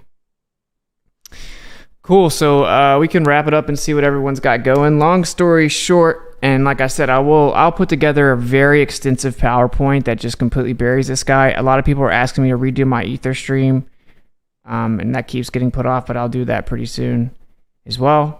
And then I have a gravy stream that someone just put me onto about the pyramids that I want to cover, which is very cool. And the pyramids appear to be actually just basically chemical plants. And they used chemical reactions, and that's what the shafts were for, the water was for. They've used LiDAR to find long underground tunnels, and they were just making very sophisticated chemical reactions with the pyramids. It's very interesting, and it looks like they actually were engineering monatomic gold with it. So lots of gravy coming in that stream, so stay tuned for that as well. All right. Anyway, all that to say, I was just trying to say that I'll bury Einstein soon. That's on my list of those things. Maybe I'll pop it up to the top. But, you know, the reason it's important, and we started it off, is like mainstream science lies, and they pretend that relativity is still legit. And all these people say, relativity is the most scientifically proven theory ever, and that's what Tony was saying. That's like the phrase everyone repeats, and that's not even close to true whatsoever. And Einstein was a complete fraud and deceptively stole all of his ideas, and they made all kinds of mathematical corrections and computations and moved the goalpost over and over and over and over and over. His theory was legitimately proven wrong the second it was published, with just common sense. It was never valid. It's been proven wrong since then, whether that be the mass discrepancies in galaxy clusters, or the galaxy rotational speeds, or just the actual ineptitude of the entire theory as a whole. So we could have gone over Einstein for like 8 hours, obviously, but I guess the point and the idea behind the stream and conclusion was, when I said the death of Einstein, I mean the death of Einstein's theory in modern times is coming even in the mainstream realm, and you have many physicists that are, you know, publishing dozens and dozens and dozens of replacement theories. They know that relativity doesn't work. They can't make it work on the quantum scale at all. It doesn't work on the cosmological scale. In fact, we know it doesn't even work on the terrestrial scale when it comes to things like the varying propagation of light and C plus V and all this stuff, and the anisotropic distribution of light. So my point is that they're going to move away from it. It's very obvious to me that they're going to move away from relativity. I think they're kind of stuck. It's going to be very difficult to come up with something that's still relativistic, because it will have to be relativistic to keep heliocentrism alive, but then try to fix the problems they have. They can't. And the answer is right in front of everyone: a unified background medium that acts as a fluid type of field. They cannot say that. It means the Earth's not moving. But it'll be interesting to see how they go about it, because everyone kind of knows, like, oh, it's Einstein's over, right? It's over and it's dead. And so that was the idea of the stream. All right, let's go around the panel. All right, I'm going to start at the bottom right. We got my boy Shane St. Pierre, first time on GLOBEBUSTERS, man. What you got coming up this week, and tell everyone where they can find you. Well, yeah. First, thanks for having me on, guys. It's been great to see all the legends. Definitely got to get Eru's email before anyone forgets. I got to rob that guy blind. I need everything he has. Einstein, of course, we killed over and over and over again. We've had 5 or 6 funerals, 5 or 6 hour-long funerals for him. It's always good to bring it back because, like I said, the first time I saw you make FTFE say he doesn't know why, but he knows that you're wrong, I realized how important that a weapon that would be and how we need to learn it to wield it. So I encourage everyone to learn it, honestly, and go through, the PowerPoints, Alan's presentation, anything that's on the database that we have available to everyone, and you can just peruse it. Basically, with a PowerPoint presentation, you can debunk relativity on the fly. I think Alan's 10 slides or so with starting with the perihelion precession, I think, and gravitational redshift. All the things that they say prove relativity, you can easily disprove with just those slides. But this week, I'm trying to get on modern day debate and do a Ether debate and push it hard, but I don't know when that'll happen. Maybe not next week. When I have my Eclipse project actually done, you guys should check that out. I think that'll be a game changer for most of us. And that's pretty much it. Anyone want to check it out? It's adl.place and Aether Cosmology. Thanks, everyone. Nice. Yep. ADL.place. Go show my boy some love. He's created a little database and everything too. Very cool. All right. We also have my boy Dave Weiss from DITRH. What you got coming up, brother? What I got coming up is the app has a great new update, a bunch of new features, but do not download it because your app will crash today. Wait until tomorrow until the all clear is sent. That's one thing. The other thing is Ian Leahy from the UK, who holds Flat Earth Social. He was on the Richard Vobes show. YouTube channel has got 200,000 subscribers. Woke Richard up kind of live on a phone call before that. And that Richard is looking at Flat Earth. And so I encourage everybody to go over to that channel, watch the interview, and throw down some Flat Earth knowledge in the comments so the trolls don't take over. It's got over 1,000 comments already. I will put it in the chat in a couple seconds, but the channel name is, I guess it's called Richard Vobes. Yeah, Richard Vobes. So check that out, everybody. It's a good interview, and this guy is going to be huge for us, I think. So there you go. Nice. Very cool, man. And that is the Flat Earth, Sun, Moon, and Zodiac Clock app. Topographical, stationary plane, compass, magnetic declination. All right. So yeah, thank you for jumping on, bro. I called you out and he immediately popped up. We'll just have to call you out more. And it was all planned. Come on, Austin. This was all planned. Yeah. So Dave, we're gonna do a super chat and then you jump on the show. It was all planned. Everything's scripted. Yeah, because we're all actors in Conman. Duh. Someone clip it. But yeah, thanks for helping us pop up over the goal too, man. You're a legend. No worries. Yeah, much love, David. We also have my boy Alan from SpaceAudits, who ladles gravy in his spare time as if it is nothing, and has immense patience for globe trolls. How's it going, Alan? What you got coming up? How Did he run away? How dare you? All right, we'll try to come back to Alan in a second. All right, we also got, we'll go with Toby. Toby, what's going on with you this week, bro? Yo, just one real quick comment. It's funny, the reverse relationship of the Elias effect and relativity. With the Elias effect, they act like they know it's not real, but then they have like multiple papers trying to explain it. And then with relativity, it's the reverse, where they know it's real, but then they have like tons and tons of papers trying to explain like why it may be, how they could explain away like a universe without it being real. So it's like, why do they have so many papers about it if they know it's so real? But I just thought that was funny. But yeah, so I just built out ethercosmology.com, which is like a community forum site that ties in with our Discord there. So if you have questions or something, you can pop over there. I'm also just going to be trying to share, kind of everything that we're doing on there. And I'm actually I just uploaded changed the upload file size limit on that, so I can start putting all of my debate sources on there. So if you wanted to see any of my debate sources from last night, those will be up on ethercosmology.com by the end of the day today. And then if you want to support me, you can find my personal site at toby.city. This week, I believe Alan is going to be giving a presentation. I cannot recall the topic off the top of my head. But Alan's going to be giving a presentation on Tuesday. And then on Thursday, we will be reading, I don't know what yet, but we will be reading something. We do the presentations on Tuesdays at 7, and we do readings on Thursdays at 9 p.m.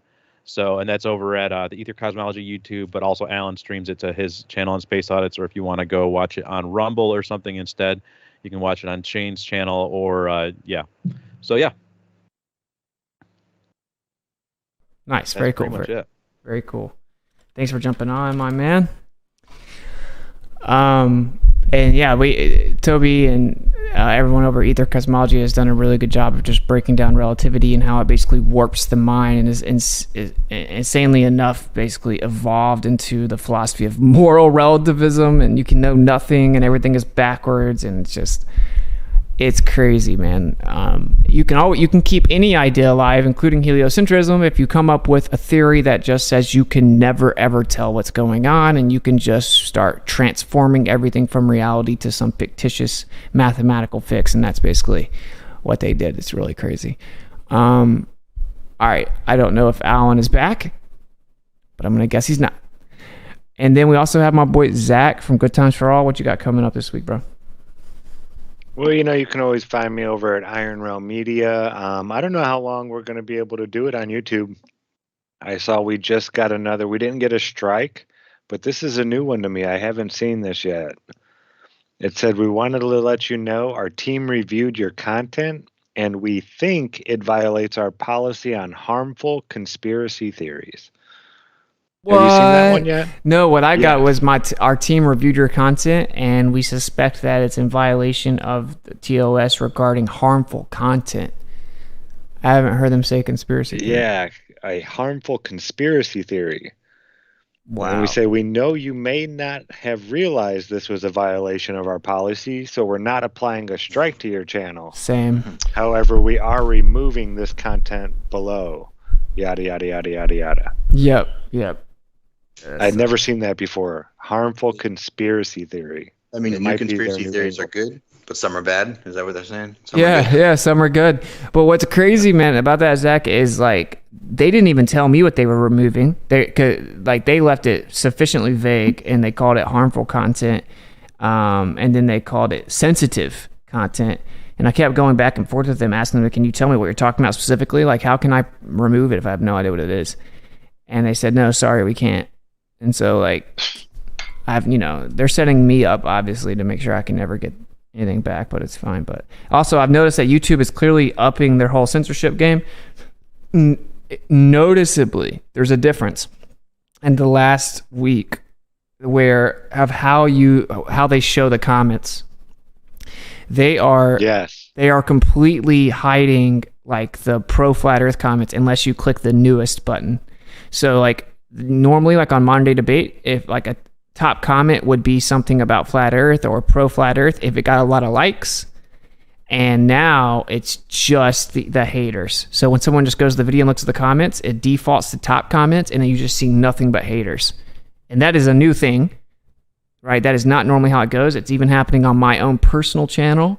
It's happening on my Modern Day Debate, and it's happening on their debate that they just did. So they have just recently changed and updated a more sophisticated algorithm to actually selectively hide certain comments. So that's new. Crazy, I know for a fact it's new because it's noticeably different. Oh yeah. Anyway. But you can catch us over at freeworld.fm, a new free speech platform started by a truther from the community that goes way back. He's really not like globe earth, flat earth, really.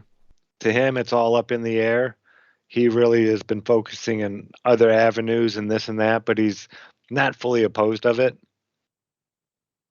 But he's just, he's a straight shooter, and, the way he tells us he's running it and everything has been that way so far, which is really nice when you're, because we can't rely on places like YouTube forever. We can't. We're seeing it right in front of our eyes that they're censoring us more and more and more as time goes on. Eventually, we're just not going to be allowed on here. So yeah, go check out freeworld.fm. It's pretty neat. We're on at 5 a.m. Eastern, Monday, Wednesdays, and Fridays. I know it's early. We're early birds. We have a lot more people across the pond to start the show, and then people start trickling in as they start waking up on the East Coast. But we have fun over there. Nice. And we get to say whatever we want, except for on YouTube, I guess, because we make harmful conspiracy theories. Yeah, that's crazy, man. All right, and let's read some of these donations here over on Rockfin. Shane for real, $10 tip. Thank you for keeping GLOBEBUSTERS a fine channel that I've sent friends to. Awesome, man. Thank you for the kind words. We try to keep it even PG. We didn't pop over to Rockfin exclusively today, but yeah, man, we're trying. So thank you for the compliment, and I definitely encourage sending people over to GLOBEBUSTERS because I know a lot of people that it kind of woke them up completely. Yeah. Yep. Helped me a lot on my path. So thank you so much for the support and the kind words. Once again, Flat Earth Eric Daly, shout out to him, consistently supporting multiple times. What a legend. $5. Beware this author, Christopher John, I forgot his name, but it's the guy we were watching earlier, but Bajorkinus, whatever. This book may be legit, but he may need to be fact-checked on his work. I've heard some crazy rants from him. Just check his claims. Okay. Yeah, fair enough. I don't know anything about him, but I guess the information that he's saying about Einstein is certainly verifiable. The only thing I had not ever heard about was them, like, the people that kind of challenged him ended up being put in like a psych ward. But he did have newspaper clips and stuff popped up. So, yeah, I don't know if anyone's actually saying that he's like super legit and right about everything or anything, but Toby? No, yeah, he definitely has some interesting perspectives on space and space time and stuff. Yeah, you would definitely want to, just be wary, especially when he starts getting into theorizing his own stuff. But like I said, that book that that was behind him, it's got like 1,000 pages of primary sources. So that's the true gravy right there. Nice, that's cool, man. Anyone that helped put it together for you, that's legit. But yeah, thanks for pointing that out. Thank you for the support, brother. And we have Glinda Safkin, $20 tip on Rockfin. Thank you so much. We appreciate the support, and you guys are what makes it possible. So thank you so much, Glinda. Thank you, Glinda. We also have Flat Earth Eric Daly again, $5. Ooh. Theory of Relativity, new name, Einstein's failure. Yeah, you know what's so funny, man? I created a slide, and it said, so this guy, and it's a picture of Einstein. This guy came up with special relativity to try to explain away the results of experiments that proved that that proved that geocentrism was true, right? Or disproved heliocentrism. So there's a picture of Einstein in that, but this guy came up with a theory called the special theory of relativity to explain away the experimental results that disproved heliocentrism. Then 10 years later, discovered he had to create a subsequent theory where he then concedes that geocentrism is a valid position. Awkward, right? That's what the meme says. But like, it's pretty funny. That's the real story. And so I actually agree. Yeah, like even special theory, it was just an immense failure. He's touted as some type of like God, like it was like this victory of science, and it failed on its face. That's why Tesla was like, dude, we can dismiss this immediately for the simple fact that space can't have properties, But yeah, I agree, man. It's pretty crazy. But thank you so much for all the support, Flat Earth Eric Daly. And the last one, we got Dakota Dunn, $20 tip on Rockfin. Great work as usual. Thanks to all. Thank you, man, and appreciate the support. And shout out to all the legends that came over to Rockfin. We got 100 watching over there. We were popping up right around 500 the whole time on YouTube. So pretty good turnout. So shout out to you guys that stuck around. Consider subscribing to us on Rockfin. And we'll integrate more shows that really we have to move over there. So there may be a show in the near future where it's like just the first 30 minutes or hours on YouTube, so we can really cover some maybe world events and how everything ties in. So definitely make sure you go create an account at Rockfin. And if you're going to sign up, which if you do, you sign up monthly, it supports all of those people on the platform, and you get access to all of them. And it just helps us out a lot. and it supports free speech. So we're thankful to anyone that'll go help support us over there. And like normally while it's live, it's free on Rockfin, right? So definitely consider going to rockfin.com/globebusters and supporting us. And if you're going to sign up for an account, subscribe under GLOBEBUSTERS, and that goes to us. And yeah, so that would be greatly appreciated. Shout out to the legends that were over there. Again, rockfin.com/globebusters. What I got going on, so we got Miswits popping off. I'm going to try to work with Shane and really kind of start ironing that thing out and building it up. And so if you get over there, then our Miswits perks are about to launch. So definitely be on the lookout for that. And I think I'm going to do a live stream while I'm at NASA this week, and only the Miswits will get to watch that live stream. It'll be exclusive, and then a lot of the footage that I get will be kind of private, and we'll hold it for future videos or the future Audit NASA documentary. So go to that. If you're a Patreon, if you signed up through Ko-fi, make sure you check the messages on those platforms and or the emails that you signed up under. And I'm going to try to get you guys over to the Miswits platform and give you a trial to end it out or whatever. But yeah, so I want everyone that's supporting monthly to be able to get over to this platform so we can have all the exclusive stuff. So that's what we're doing coming up this week, and I'm actually working on it tonight. And then, of course, speaking of Audit NASA, that's auditnasa.com. We also have a little work portal there. And we need I need people to help me rally around and kind of help fund it. It has like a monthly expense for the work portal. But I think it's well worth it. And when you guys see it, you'll realize it's very cool. It has newsfeed, personal messages, group messages. It can have courses, house videos, live streams, different events, all kinds of stuff on there. So it's very cool to work together and break up into different groups and collections. So, yeah, definitely consider signing up at that place, which it's invite only, so that we don't have trolls coming in there. So I'll be sending out a mass email to everyone that has signed up for Audit NASA in the past. If you were on Telegram, I probably already sent you a message, and that way you can come in and be a part of that. And we're going to start really popping off our social medias. I'm trying to track down the actual accounts and passwords that we have there and stuff like that. Someone else had made them, but anyway.